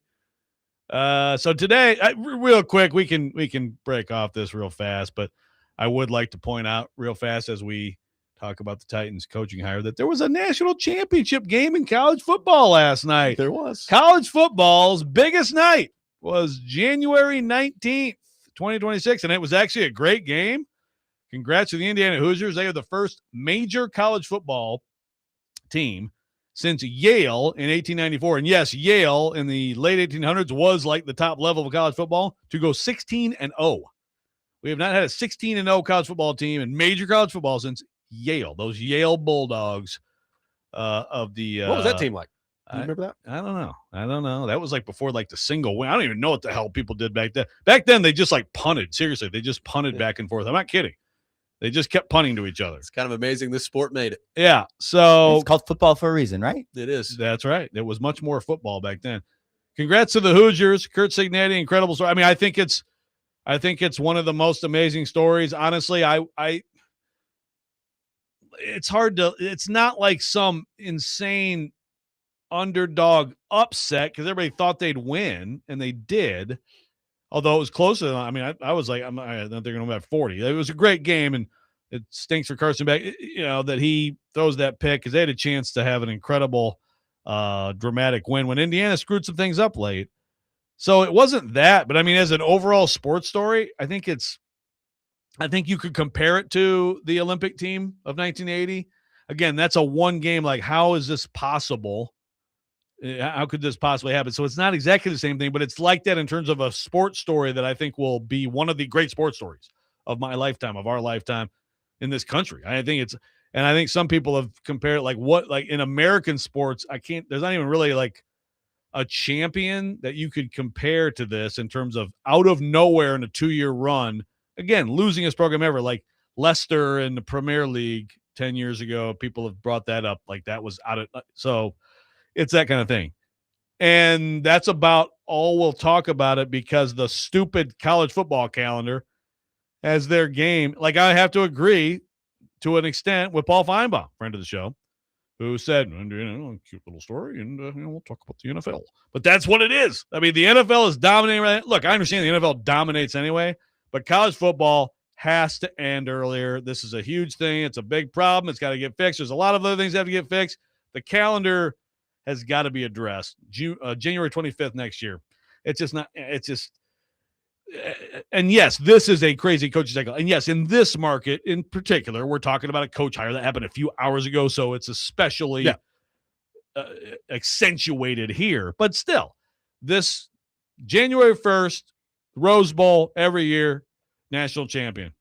There you go. 5:30 on January 1st every year. That's what it should be. To get to that, you got to do a lot of things with the calendar, and you got to get rid of the championship game weekend. It is absolutely pointless and worthless at this point. But Well, by the way, get to that, and then you leave the portal time where it is. If you don't have the portal going on at the same time as people playing in the freaking national championship game and all this other stuff, like it's just ridiculous that it's allowed, that we've allowed it to get to this point. Yeah, and it's ridiculous that we have a coach who could be coaching a team that could win it all, who gets hired away and is trying to poach. I mean, all of it is like it's like a Rubik's cube, and they don't even have like one color done. So you get moving there, college football.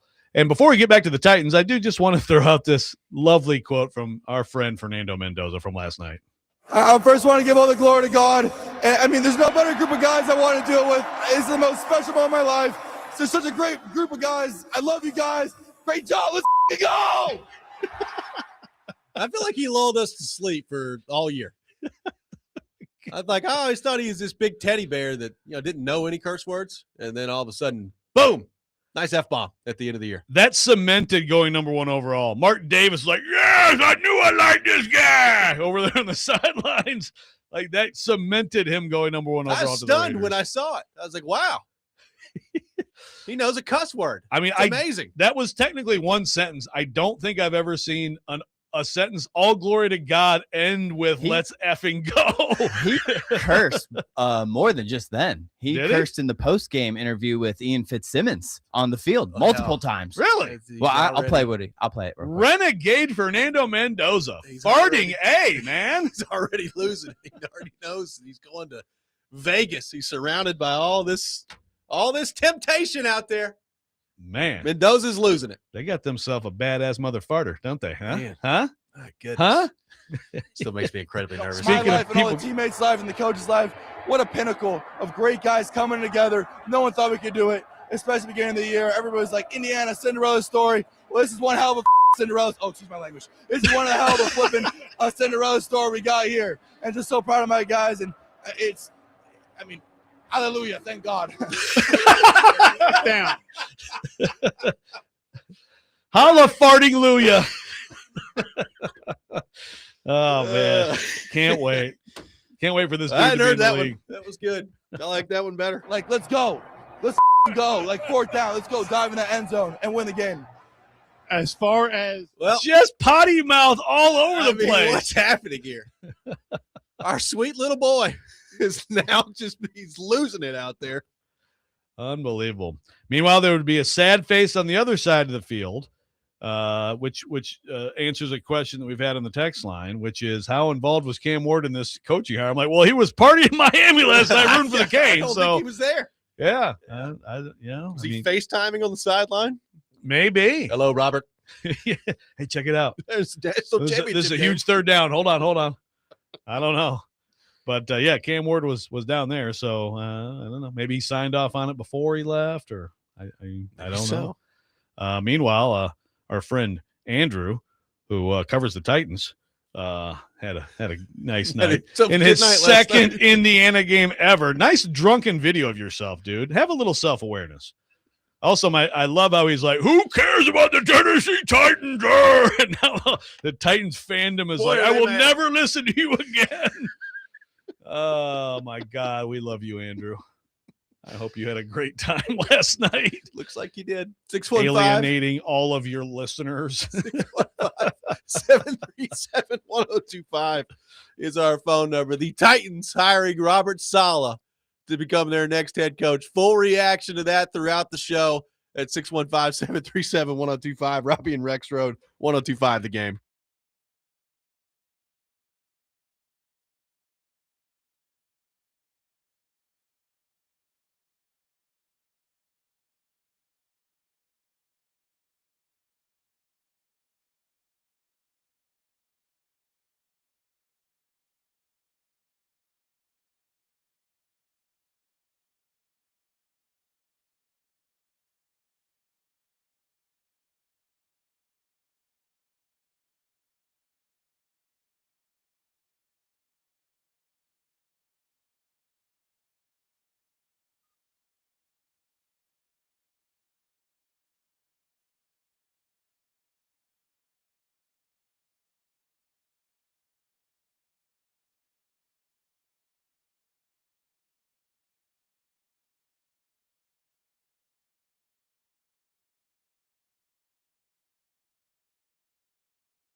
Final hour, Robby and Rexrode, 102.5 The Game. Robby Stanley, Joe Rexrode, Ian Safar here with you on this Tuesday morning. We are live from our Busy Bee Plumbing, Heating, and Air Conditioning Game Nashville studios, home of the $99 yearly Beehive membership, where the buzz is always about great service. The Titans have hired Robert Saleh to be their next head coach, the 20th head coach in Oilers/Titans history. And we are taking your full reaction to that at 615-737-1025. Joe, let's just start the conversation over again here. Saleh, somebody you've had your eye on for a while. You know, before John Harbaugh shook loose, or Kevin Stefanski was out there, or as of yesterday, Sean McDermott was out there. I mean, you loved Saleh, and he was the number one guy on your list. So now that the hiring has happened and that he is the coach of the Titans, what do you make of this hire by the Titans, and why can this be maybe a turning of the page for the Titans franchise? Well, before I get to that, I'm very disappointed in all of you. I have like 3 apologies total from the people who said that this was a done deal for Matt Nagy and it's all a ruse. Big Joe, still waiting on you. You've got an hour to apologize formally and publicly. But as for the Tennessee Titans, yeah, look, I liked Saleh. He was my number one choice before Stefanski, Harbaugh, Tomlin, McDermott. I mean, we had Nick Suss on earlier. If the Titans didn't take a break and say, okay, we need to look into this and see, I mean, you have to. If they didn't, that to me is malpractice. So there's a lot that's gone on since we talked about this possibility a long time ago. And I was like, Saleh, McDaniel, let me say it. Like, we talked about Saleh, McDaniel as a pairing, which would be tremendous potential. And so I understand all the criticisms of Saleh. I mean, he's 20 and 36. Things didn't go well. He did some things that, to me, were like taking your eye off the ball being a head coach. And I'm sure it was very difficult in New York with that owner, with that quarterback, and that market, with some of the stuff going on. I don't know. I didn't even know about Zach Wilson's mom on Facebook. I have no idea what that even is. I'm sure it was difficult. He didn't handle it well. He has to answer for that. He has to learn from it. I'm basing my, I guess, optimism on him and what he has done as a defensive coordinator. Yeah, his personality. I do think that he fits what they want in terms of a head coach who can relate to people, who can get the most out of people, can bring a team together. I think we've seen that in his defensive coordinator work. We also saw great defense from the Jets when he was head coach. It didn't help the bottom line enough, obviously, but they did play great defense. So I think the Titans are going to immediately be tougher on defense, be more competitive.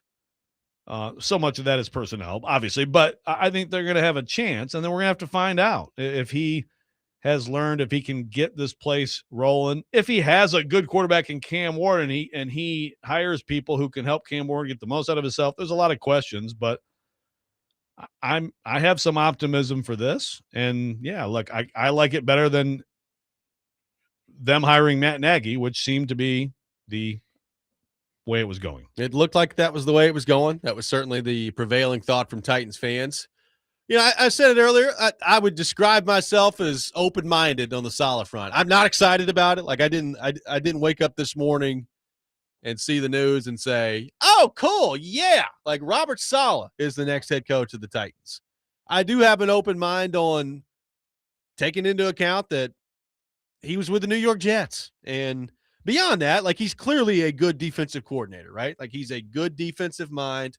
He's done a really good job on now 2 separate occasions being the defensive coordinator in San Francisco. So he's clearly knows what he's doing on that side of the ball. The 20 and 36 record is concerning to me. How much of that is him? How much of that is it's just the New York Jets, man, and there's so much wrong with that franchise that it's just impossible to win there. I don't know. I mean, I guess until somebody wins there on a consistent basis, you have to blame that first. I think who he hires as offensive coordinator is pivotal in this. Like if Mike McDaniel comes with him and is the offensive coordinator, I'll be pretty excited about it because I think it's a great fit for Cam Ward. I think Mike McDaniel's really good at scheming up on offense, and I think that would be a really good fit here in Nashville. And we talked about Mike McDaniel potentially as head coach. If you got both of them, if you got Saleh as the head coach and McDaniel as offensive coordinator, I'd feel really good about it. So, I'm not doing cartwheels that the Titans hired Robert Saleh. I've got an open mind to it. We'll see how much he learned from stop 1 to stop 2. And I think the offensive coordinator hire, McDaniel or otherwise, is absolutely crucial as to how this is going to go. Yeah, I mean that's a big deal, and I think it'd be exciting to have McDaniel. I think you could really do something with that. Indy Ben has weighed in though. He says, I'd imagine McDaniel will want to see if he can land one of these numerous head coaching jobs before ever thinking of taking an OC job with the Titans. Well, I don't disagree, Indy Ben, but I have my doubts that he's going to get one of those jobs. I could be wrong. I mean, the Cardinals, that could be a possibility for him. I don't know that any other job. Again, the Detroit Lions, and we should never hold the Lions to a standard of like they know what they're doing, but they just turned him down because it wasn't a fit as OC. I mean, I think right now the stock on him is down a little bit, which could be to the Titans' advantage. But yeah, maybe the Cardinals. I can't really buy him getting any of the other jobs as a head coach. But yeah, who knows? I mean, who are the Browns going to hire? Who are the Cardinals are out there. You've got obviously the Ravens. Now, the Ravens is interesting to me because I don't know that Mike McDaniel is going to be near the top of their list, but that's a great job. Like I'm really interested to see who's going to end up with that job. Pittsburgh, Mike McCarthy's certainly gunning for it here. We'll see if he ends up getting it or not, but that is happening. I think that interview happens tomorrow with McCarthy and the Steelers. So what does that part of it look like? Is there a Steelers fan who would be excited about that? Oh, I think they could. I mean, again, he's a Pittsburgh guy, right? He's a Pittsburgh guy. They'll like that. And then you're going to look at his record and you're going to say, okay, but now granted, they just fired a guy with a similar record in Mike Tomlin, right? So I don't know. To answer your question, I don't know. I don't know what the excitement level would be like for Mike McCarthy. I continue to go back to like Mike McCarthy resume wise, pretty good, man. Like he's right there with John Harbaugh. It's almost the same record. So that doesn't mean he's the same quality of coach in 2026 as John Harbaugh is, but I'm just saying achievement wise, it's pretty much the same. So yeah, I mean, McDaniel very well may not get a head coaching job this cycle. And if he doesn't, you would have to think that this is a spot that would make a lot of sense for him now that Saleh is in the fold. Yeah. It's going to be really interesting to see how this all shakes out and how much, how much holding out is like a McDaniel doing. I don't know. I don't even know the full rundown of all the places he's looking. As for McCarthy, in case anybody missed it, was it Pelissero? Yes. Yeah, Pelissero, who put out there in a tweet that basically that he turned the Titans down. I mean, that's basically how to read it, right? He said he withdrew his name. He withdrew his name. I politely withdraw. Thank you. Now, again, and you got to keep in mind where that's probably coming from. That's probably coming from McCarthy's agent. It is, but that's one of those things that, like, if you're putting that out there, if that wasn't true, then you could have people could put it out there that it's not true. I bet you we don't hear anything about it. Probably not. So I'm going to take it for probably being accurate. Probably so. And maybe he's just he zeroed in on being the Steelers head coach, and Steelers are nothing else from McCarthy. We'll see. I mean, if I'm a Steelers fan and I can get Sean McDermott, I'm taking that over Mike McCarthy. That's just how I look at it, but we'll see.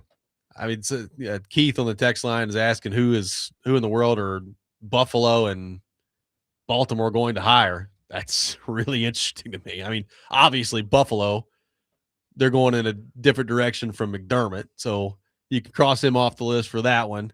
But does Baltimore look at McDermott and it's like, of the options that are available, he's clearly the best one. He's our guy. I don't know. That part of it's going to be pretty interesting. Or is Baltimore trying to go? Like, honestly, we talk about McDaniel. McDaniel with Lamar Jackson would be really interesting to me if I'm Baltimore. And Derrick Henry, I was just going to say, I mean, I get it. There's questions about him as a CEO, but yeah, I'd like to see his brain with that talent. Well, also, I think that'd be interesting. Who's coaching the Raiders? I mean, it's been a horrible job, right? Like, it's been a horrible job with a lot of turnover, with an owner that's kind of nuts that we've talked about. I mean, kind of similar to the Jets in a lot of ways. Tom Brady's there, though. But Brady's there. Don't worry. They have, I mean, in all seriousness, they have Brock Bowers there. They have Ashton Genty. And I think Fernando Mendoza probably going to be the pick at number 1 overall. So how intriguing is that spot to some of these coaches out there. Yeah, if you like Mendoza, and you feel, I don't know, do you feel like Brady is at least a decent buffer? Some of these guys have relationships with him. I mean, it could turn into a more attractive job than you would immediately think. I still also think that as much as I like Mendoza a lot, I don't know. I don't know if he's, a guy that's going to be a great quarterback in this league and be somebody that you build a franchise around, but we'll see. That's what they're going to try to do. I got a text here, Robby, saying, will you return the favor and apologize when Nagy becomes the OC? No. Why would I? It's not even close to the same as No, being the that's head coach. not at all the same thing. So, no, I won't. I'm texter. I'm waiting for your apology. Well, I mean, apparently you owe one. Yeah, like we can't sit here and say, it's just a sham interview the whole time. They're going to hire Matt Nagy as head coach. It's like, well, see, they still got him as the OC. Yeah, that doesn't work. Same jobs. Or unless some of you were saying, all along, Nagy is OC. That's what it's been. Maybe. I mean, look, in all seriousness, I would think that he's going to be on the list of potential offensive coordinator candidates. And he doesn't have a job in Kansas City anymore. So, well, but I get it would be a very, very much like Robinson and LaFleur saying, hey, Vrabes, what about this? Yeah. If Saleh doesn't get who he wants, I think that's what I would hope that's how it would go. He says, Joe, I really need you to hate this hire. You've jinxed it, LOL. I'm not saying it's definitely going to work, so don't put that on me. I'm just, I like the hire. I think there's potential with the hire. There's questions with the hire too.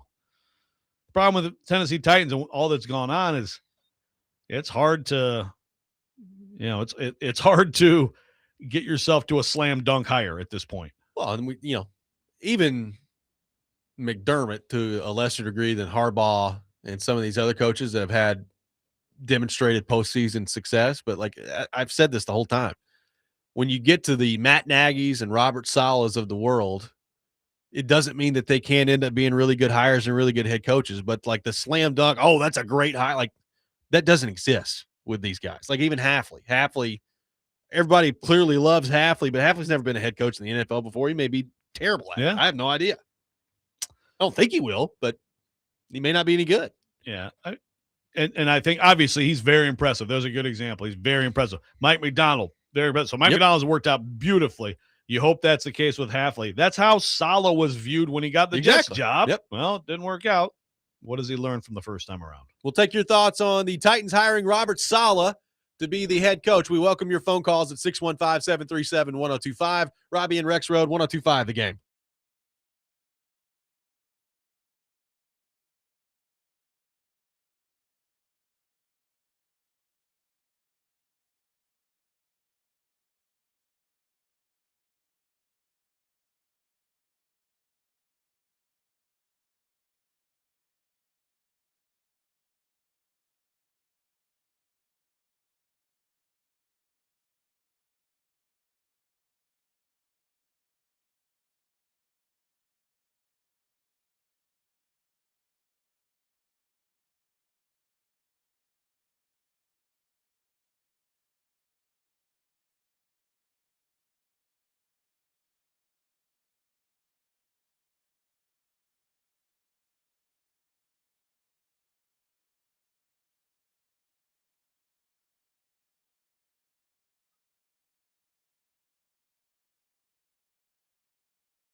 Welcome back in, Robby and Rexrode, 102.5 The Game. Titans have hired Robert Saleh to be their next head coach. Taking your reaction to that at 615-737-1025. We had Nick Suss from the Tennessean on with us earlier in the show. If you missed that, check it out. Robby and Rexrode, wherever you get your podcast, Apple, Spotify, thegamenashville.com.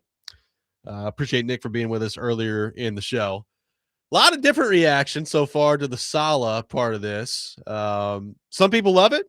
Joe, as you've talked about, maybe some more negativity on the text line today than we thought. Gino asking this question: why do you guys think Saleh, who couldn't turn around the Jets, will be able to turn around the Titans? The issues of each team aren't exactly the same, but similar enough to concern me and not have a lot of optimism. Am I alone with this thought? Well, I can answer the last part of that. You're certainly not alone with that thought. We've heard from a lot of Titans fans on that front today. The reality is, first of all, Gino, I mean, the real simple reality of every single hire here is we don't know what's going to happen. The guys who have done well in the past, like Mike McCarthy has a really good record. John Harbaugh has been tremendous. Do I know that Harbaugh's ever going to get the Giants close to a Super Bowl? No. I don't know that Saleh's going to turn around. I think there are some indications, some elements of what we've seen from him that are positive, that are encouraging, and there are questions. But, you know, you also, like, when you talk about, well, he couldn't turn around this team, so how was he going to turn around this team? Well, it's very different situations. Is he going to get a second-year quarterback who's going to take a huge jump next year like Drake May did for the Patriots? Because with the Jets, he got Aaron Rodgers blown his Achilles on play 4 of a particular season, and then a bunch of other stuff that happened. Well, Zach Wilson before that, Yeah. Who has demonstrated to be not good. Yeah, like Zach Wilson is one of those guys we're kind of waiting. Is he going to be the next guy who kind of comes out and emerges? No, apparently not. There's really no indication that he's ever going to be a guy who can play in this league. So it's not apples to apples, but for sure, Saleh has to improve and learn from the last stop. And I'm very interested to hear what he says at his press conference about the Jets and about that situation and how he has improved. Again, I think he did a fantastic job this year, but we already knew he was a good defensive coordinator. I will say, I think this year was almost another level because when you lose Nick Bosa and Fred Warner, those are the best 2 players on your defense. Yes. And then they still had a tremendous year overall defensively. Not great every game, terrible last game against Seattle in the playoffs. So, but overall, this year helped him in terms of, as a guy who can rally one side of the ball and get people as the sum of the parts to be better than the parts themselves. Can you do that as a head coach? We don't know. He did not do it the first time. Yeah, it's what did you learn from stop 1 to stop 2? Like, that part of it is going to be really interesting here. And it's, what I don't want to hear, and what I assume the Titans did not hear, by the way, because if I'm the Titans, I understand that there's probably at least some level of acknowledgement from the Titans standpoint of, yeah, we understand the Jets' job is pretty difficult to deal with. But I would hope that a large portion of the Saleh interview process, in addition to, what kind of staff are you going to be able to put together? What can you do to help develop Cam Ward? Like, all these different things. Probably a significant portion of the interview was, what exactly went wrong in New York from your vantage point?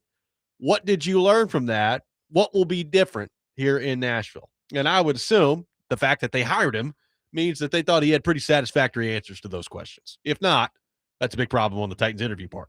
Yeah, I definitely I feel like the staff, with any candidate, him or anybody, is like, specifically, let's talk staff. Like, what can you do? Okay, this person, who else might want that person? Like, I don't know how nitty gritty you get on stuff like that. Like, this is a pretty fast process with him. It goes from Zoom to fly out here real fast to, yep, you're hired. Like, basically, it kind of felt like, and I think that there was some reporting to this effect, which may have been Saleh's agent, who knows, but like this idea of like, you better lock him up or he's going out to Arizona, So that's a fast process, but you hope that those questions were asked, because that's a huge part of this. One texter says, do you agree or disagree with the notion that Amy in particular is simply reacting to the last guy with whomever she hires? Vrabel was too hard and opinionated, so being soft and gentle like Brian Callahan, and now they've swung back around to tough and intense with Saleh. I know I'm oversimplifying, but it's hard to ignore and think we're making decisions looking behind instead of ahead. Yeah. I first of all, I think that happens. So yes, that is oversimplifying, but Vrabel, certainly with Callahan, it's like, okay, Vrabel, maybe his act wore a little thin, and obviously there's all the stuff with him and Amy, but now, okay, we got the young, bright, brilliant play calling OC. This is the league, this is where the league is going. And we know it just didn't work. Like, some of those guys aren't good. Brian Callahan wasn't good. By the way, Bill Callahan going to Atlanta, is that right? Yeah. Without Brian? As far as I know. Deuces. Good luck to you, son. I'm going to go show people that I actually am a good offensive line coach still. Thank you. But yeah, obviously then you go back to big, tough football coach. Now, the Titans did kind of put it out there that not that they wanted someone huge who could beat up most of the coaches in the league, but they did kind of put out there that, because it seems like most defensive guys really end up getting tagged with culture coach, right? Yeah. Like, there are that many defensive, do we know any nerdy defensive coaches? Come on, guys, let's go. Let's tackle them really hard. I mean, it's just like most of the defensive coaches are big, tough guys, and then the nerds are on offense. But they did put out that they wanted more of a, culture guy. And again, he has demonstrated that with one half of a football team very well, I think. Yes. So I think there's something to what you're saying. Football team to get there. Yeah, but I think there's something to what you're saying. Teams often, whatever just worked, let's do some sort of the opposite or converse of that. Yeah, I mean, it's the reaction to this is basically split by what I could tell on the text line. There's a whole lot of he's 20-36 as a head coach, and people cannot get past this. And I get it. Like I said it earlier, I don't even know if optimistic is the right word. I've got an open mind on Robert Saleh. It's not an overly exciting hire to me. It's not, oh my goodness, what a disaster of a hire. But the 20-36 record is concerning to me, and I realize it was with the Jets. So can he learn from that and become a guy that really changes things?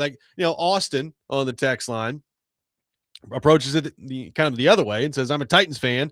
I'm starting to gather that most Titans fans just can't be satisfied with any moves or give it a chance. The Titans are in a way better situation than the Jets were. I love the hire of Saleh. Fans just need to relax, and at least it's not Nagy. Well, are they in a much better situation than the Jets were? I don't know if much would be. I think much might be a little much. Hopeful on the quarterback, right?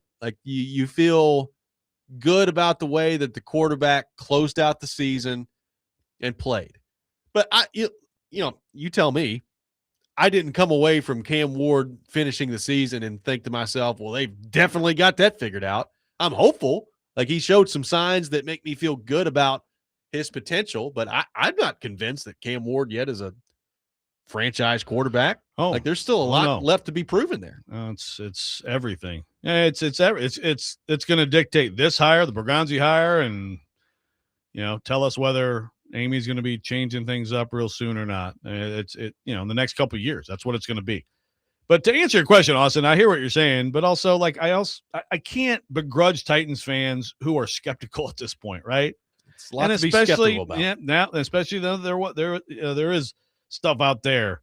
Apparently TD had something he wrote in his story last night about ownership, getting involved, and then clarified it, took it out of the story. But people are gonna talk about it, And Nick Suss, we had on earlier, talking about, he's like, I have no idea. He's right that the owner of a team can do whatever the heck the owner wants to do. But if you're a Titans fan and you've seen all the things she's done in recent years, I totally understand skepticism at this point. 615-737-1025. More your reaction to get to on Robert Saleh being hired as the Titans head coach. Robby and Rexrode, 1025 The Game.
Welcome back in, Robby and Rexrode, 102.5 The Game. Taking your thoughts on our phone and text lines driven by WilsonCountyHyundai.com. A lot of reaction today to the hiring of Robert Saleh as Titans head coach. We appreciate your participation on that. Ian sent us this tweet from Connor Orr from Sports Illustrated, who says, quote, a note on Saleh regarding the Titans hire. I heard his offensive coordinator plan was incredibly detailed, comprehensive, and team-specific, which likely eased concerns for Tennessee. There's a ton of moving parts when it comes to OC candidates at this time of year, but he has a deeper well to access than most. What do you make of that, that Connor Orr put out there? Yeah, I mean, that's an encouragement. We talked about that earlier. He is plugged in on the most productive source of OCs in the NFL. Very plugged in. So now, they don't always work out. All of them don't work out, but you'd think that he'd have some pretty good ideas if McDaniel doesn't work out. If McDaniel is his top choice, we're just assuming that. I would hope it is. But those are some encouraging things. We have 20 minutes or so, guys, for a lot of you to apologize. So I'm waiting for an absolute waterfall of apologies. Have not heard from Big Joe yet. Yeah, someone told me that he's still asleep. I don't know if that person actually has. He says he wakes up specific knowledge of this, or didn't what? he say last week he wakes up at 5 every day and works out? Yeah, he's awake. So right now, Big Joe, you're sitting there. He told me when he did the show Friday that he listens to us when he's in the gym. Probably you're in there listening, Donaldson Pike right now, and you can't even drop one little apology. He's not. He's going to try to. you. He's going to try to troll us on the text line. I'm ready for you, brother. Do we think Borgonzi took into account the outside noise about what the Nagy hire would look like? Well, that's the whole question with the ownership meddling idea, right? I mean, I don't think Borgonzi would care about that. Does he? Because people who are good at their jobs shouldn't care about that at all, right? And I think Borgonzi is competent. Is it possible that Amy heard the noise and it told him to move a different direction? I mean, you freaking hope that's not true. You freaking hope's not, right? Now, again, I'm sure some Titans fans would be like, well, that does sound terrible, but then again, I didn't want Nagy to be the coach, so meddle away, Amy. Yeah. Good. This is a good meddling by Amy. But again, this goes back to I understand, like, for some reason, there's this just total resistance to Matt Nagy, right? Like, the Titans fan base wants nothing to do with Matt Nagy. And then you look at the record, and Matt Nagy's significantly better record than Robert Saleh as head coach in the National Football League. Well, Corey texted me yesterday. He's like, just explain to me. I don't understand the massive seeming chasm between fans who are excited about Saleh but are totally. And I'm like, because it is close. And Nagy performed better as a head coach than Saleh did. Like, it's not debatable. Yeah. And yet I also agree with people, like, if you put me in that chair and I'm making the hire, I'm gonna try Saleh. But my only answer to that, I think, is personality. Like, I think it's just right. I mean, I guess, it's kind of artificial, but it matters too. But it has to be that, right? I think Nagy just comes across as like, and Saleh's like, Liam Cohen, I will end you. Do we have people Big like Joe? That. We have Big Joe on the line. Big Joe has called in. Welcome to the program. A public Good morning. apology. I'm so excited. Thank you. Well, I am stepping out of my spin class, what I've been working out this morning, to listen. We all know it was Matt Nagy. We all know, right? So Saleh comes in last night, blows Amy Adams away, right? Because what is he? He's Vrabel 2.0. Joe, you said it earlier. She hates Vrabel. He's a mix between a little soft like Callahan, he cares about his players, and he's a hard ass like Vrabel. He's 2.0, right? He blew them away. So why did Schefter take down his little tweet last night about what went on? I don't even know what the tweet was. I was told what it was. I didn't see it. Okay, what were you told? I didn't see it either. What was the tweet? I don't know. But then all the what are we talking about? All the writers came back out and said, this was all Borgonzi's choice. This was his guy all along. Horse, you know what? They don't. Amy said, I guarantee you that she said, this is gonna be your choice here. I'm gonna give it all to you, but I want that Saleh guy. You know how this works, Joe? You know how this works? You know how the PR machine works. It was Nagy all the way. Saleh came in and blew them away. Thank God. He is the perfect candidate for this football team. There's nobody that comes close. Harbaugh would have been good. Yes, right? But he's gone. So now you got Saleh. And then they took the tweet down. They put a tweet up about this was Borgonzi's call all along. Then why didn't you say it at the beginning? Who did this? They didn't do that. Who did that? Schefter had a tweet. It went down. Listen, I love your passion, and I hope your spin class was amazing. He had to step out because of you. Here's my simple question. Did Big Joe say it was definitely going to be Matt Nagy? Yes. Was it Matt Nagy? No. Is Big Joe apologizing right now? Yes, I appreciate it. We accept. I was wrong. We accept. I was wrong. But nobody counted on Robert Saleh coming in at the 11th hour and blowing everybody away. Well, that's what happens if you're okay. But if you're actually doing a coaching search, then that's what can happen, right? Someone can come in and talk to you, and be like, "Oh, I actually would rather hire this person." I was wrong. I love it. I didn't want Matt Nagy here. I didn't want him at all. By the way, spin class, I can't feel the lower half of my body. So I'm telling you right now. I don't think I can go to the bathroom. I'm not even sure that works. I don't know what's going on here. Oh, boy. So I'm telling you, they got it right. Now, I've been listening. Everybody's like, well, his record with the Jets. Joe, you've talked about this. Woody Johnson's a disaster. Aaron Rodgers they drafted Zach Wilson. He didn't want Zach Wilson. He's all Rex said he didn't want Zach Wilson. That was above his call. So give him time. He's a badass. Players love him. He'll fire this team up, hire Mike McDaniel, and let's go. They did something right for once. Listen to Big Joe. Listen to that passion. Big Joe, we'll let you get back to class, but we appreciate you calling. Hey. I can't. I'm going to see if I can go to the bathroom. Throw the pens on until you regain sensation. Oh, my goodness. Good stuff. Yeah, no, like it's first off, if Amy stepped into this and that actually comes out at some point where that's a talking point. I mean, I think if you're a Titans fan, you're like, oh, God, here we go again. Now, I know some Titans fans would be like, whatever it takes to not have Matt Nagy as the head coach, I don't care how it happened. That's fine. But that would not be good if it ends up that's the way that played out. At first, she was just like, Mike, I know that you really like Matt Nagy, but the people on Twitter be really mad about that. We can't do it. You got to hire Robert Saleh. That would not be good. Now, wait a minute. Now, my quarterback needs a good coach. I mean, just imagine the conversation back and forth. How do you like them apples? What's the big idea? Coming in here telling me what to do with my job. Mike, I just don't think that's a good idea, as you say. I just don't think it is. We'll have to do something better else. idea. What an absolute cast of characters. You got to love them, right? Oh, man. Good grief. I'll take more of your reaction. Someone else apologize. apologized. 615-737-1025, our phone number. A lot more of your thoughts to get to on the Robert Saleh front. We will wrap up the show with that coming up next. Robby and Rexrode, 1025 The Game.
Final segment of the day, Robby and Rexrode, 102.5 The Game. Taking your thoughts on our phone and text lines driven by WilsonCountyHyundai.com. A lot of reaction today to the hiring of Robert Saleh. We appreciate everybody weighing in.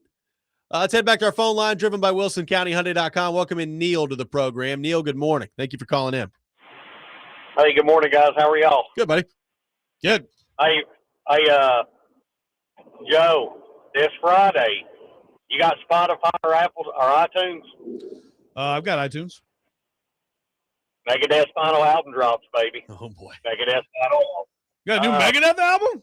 Oh, my goodness. It comes out this Friday. It's their last album, too, by the way. And they cover Metallica's Ride the Lightning on it, too. Oh, boy. Which is kind of interesting. Listen, this is all I have to say. I don't know what the hoorah is about Saleh. I think he was trash in New York. Everybody hates Nagy. He took Chicago to the playoffs twice with Trubisky, but I wanted Mike McCarthy. I thought he would have been he's a winning coach. But if I'm Borgonzi and Amy overrode my decision after that statement, I'm walking into her desk today, and I'm putting in my resignation paper. So you can never be a GM in the NFL again?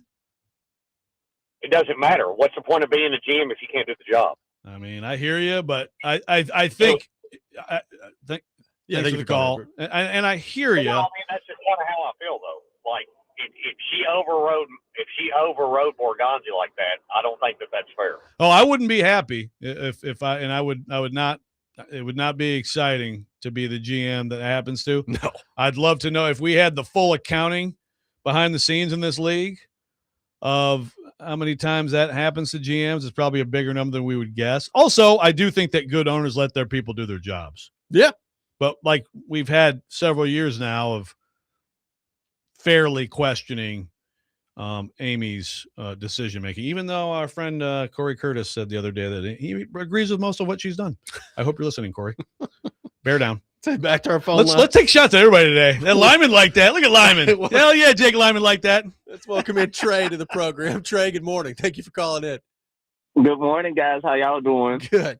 Good. We needed you today. Let's go. Y'all, I know I needed y'all too. Hey, but I wanted to say, I just want to say I'm happy about the hire. I think when he became available, when San Francisco lost, it was a clear, obvious choice who the head coach should be. And I think they waited, and I think that they, when they had the interviews, it was clear that they had a mix of people that they was thinking about. But I think they did the right choice. I think he'll bring a great mentality, a fight mentality to this team, which is desperately needed, number one. And I know he had a bad record, in New York. But, if he aligned himself with good offense coordinator, defense coordinator, and, top draft picks and stuff, I think he could turn around, and I think he is a Vrabel 2.0 coach. He hasn't had the success of the Vrabel just because of the simple fact that he didn't have a quarterback or, the team was bad. But Cam, I think him and Cam going to have a great relationship. And y'all have a good day. Thank y'all for taking my call. Stay blessed. Thank you. Thank you, Trey. Appreciate the call. Thanks, Trey. So Trey's happy. Okay. Trey's happy.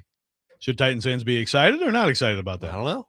It's a good question. I'd love to hear from people on the text line. Let's go back. Let's welcome in Charles to the program. Charles, good morning. Thank you for calling in. Yeah, thank you. Good morning, guys. Hey, I think that this rumor or this line that Amy intervened and forced the hire or pushed the hire is a function of a post that Teron Davenport put up and subsequently retracted. And so I realized that all this happened overnight. But so people are running with this. Now I realize some people are happy if she did, or, used it as an example of why the team is poorly managed. But he took that post down and actually responded that Borgonzi handled it. So I don't know what happened overnight, but that's why there's that line. And of course, people are running with it. And I guess I'll end by saying I think it was a really great hire, and I'm excited about it. Thank you, Charles. Appreciate the call.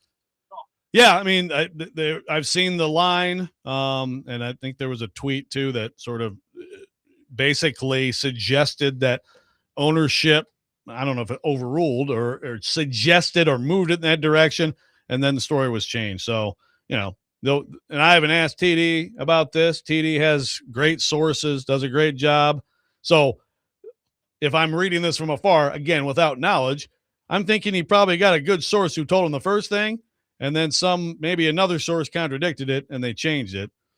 It's all going to leave the question of whether this happened or not. And I guess when it comes down to it, if Saleh turns out to be a good hire, then it's I guess then it's one of those things like if you're Amy, it's like, actually, I would like people to talk about how I meddled because Saleh's awesome. Or if it doesn't work out, then it's just another footnote in what has become just a really poorly run franchise. You're hoping that this is another step, as Borgonzi, you're hoping was a step in the right direction, and we'll see. Well, and now I think your attention turns to these other jobs that are open. Does Mike McDaniel get any serious consideration for those jobs in terms of being a head coach? And if he doesn't, is that the obvious slam dunk offensive coordinator hire for Saleh that we seem to think it is, right? I mean, there's a natural connection there. They worked together before. It makes a lot of sense from the outside looking at it. Does Saleh agree? Like, is McDaniel Saleh's first choice in actuality, or is it just because they've got a connection together that we're all putting them together? I hope so, because I understand that either of these guys, you mentioned these guys who are with the Rams and Niners now, and they're going to continue to churn out OCs who either go to head coaching jobs or they become play caller OCs, then they get a head coach job. That's going to continue to happen. But McDaniel is a proven commodity to me, and I think he's one of the few people that you would call right now an innovator in this league. And so I would want to tap into that brain power for sure if I were Saleh. I would too. I hope that's what he's thinking. I hope it is too. And then if you're a Titans fan, you're hoping that McDaniel doesn't get hired to be a head coach somewhere else at that point. I mean, the Cleveland job's still open. Raiders job's still open. Cardinals job's still open. Obviously, Baltimore, Buffalo still open as well. So there are some jobs that are out there and available. And until they're all filled, I guess you at least have to have that in the back of your mind that he could be a head coach somewhere next year. Yeah, look, I liked him. I came all the way around to him being my top choice here. Yeah. And apparently he's not doing great in these interviews. I mean, the Lions didn't even hire him as their OC, which I think is crazy. But, Detroit Lions football. There you go. Tradition of excellence. Maybe, Cardinals. I guess any of those teams other than like the Ravens, you could make a case that, but if he's not blowing people away and there are questions about him as a CEO, I think he's probably going to have to settle for being an OC. That would be my guess. And again, we've heard from people today that say, well, what if he comes in and does a good job and then all of a sudden he's hired as a head coach next year? I will tell you right now, I will sign up for that if I'm the Titans right now, because that probably means good things happen for you next year. Yeah, exactly. I mean, then it is a problem. That's why people hire the play calling head coach so that they don't have to worry about the OC thing. But if you worry about the OC thing, you've had some success. When's the last time that happened around here? Been a while. It feels like a long time. 4 years ago, they were the number one seed. Just saying. Been a while at this point. That does it for us today. We appreciate everybody's participation. We'll have you covered all day long here on 102.5 The Game of the hiring of Robert Saleh as Titans head coach. Next Man Up with Jake Lyman coming up next. You're listening to 102.5 The Game.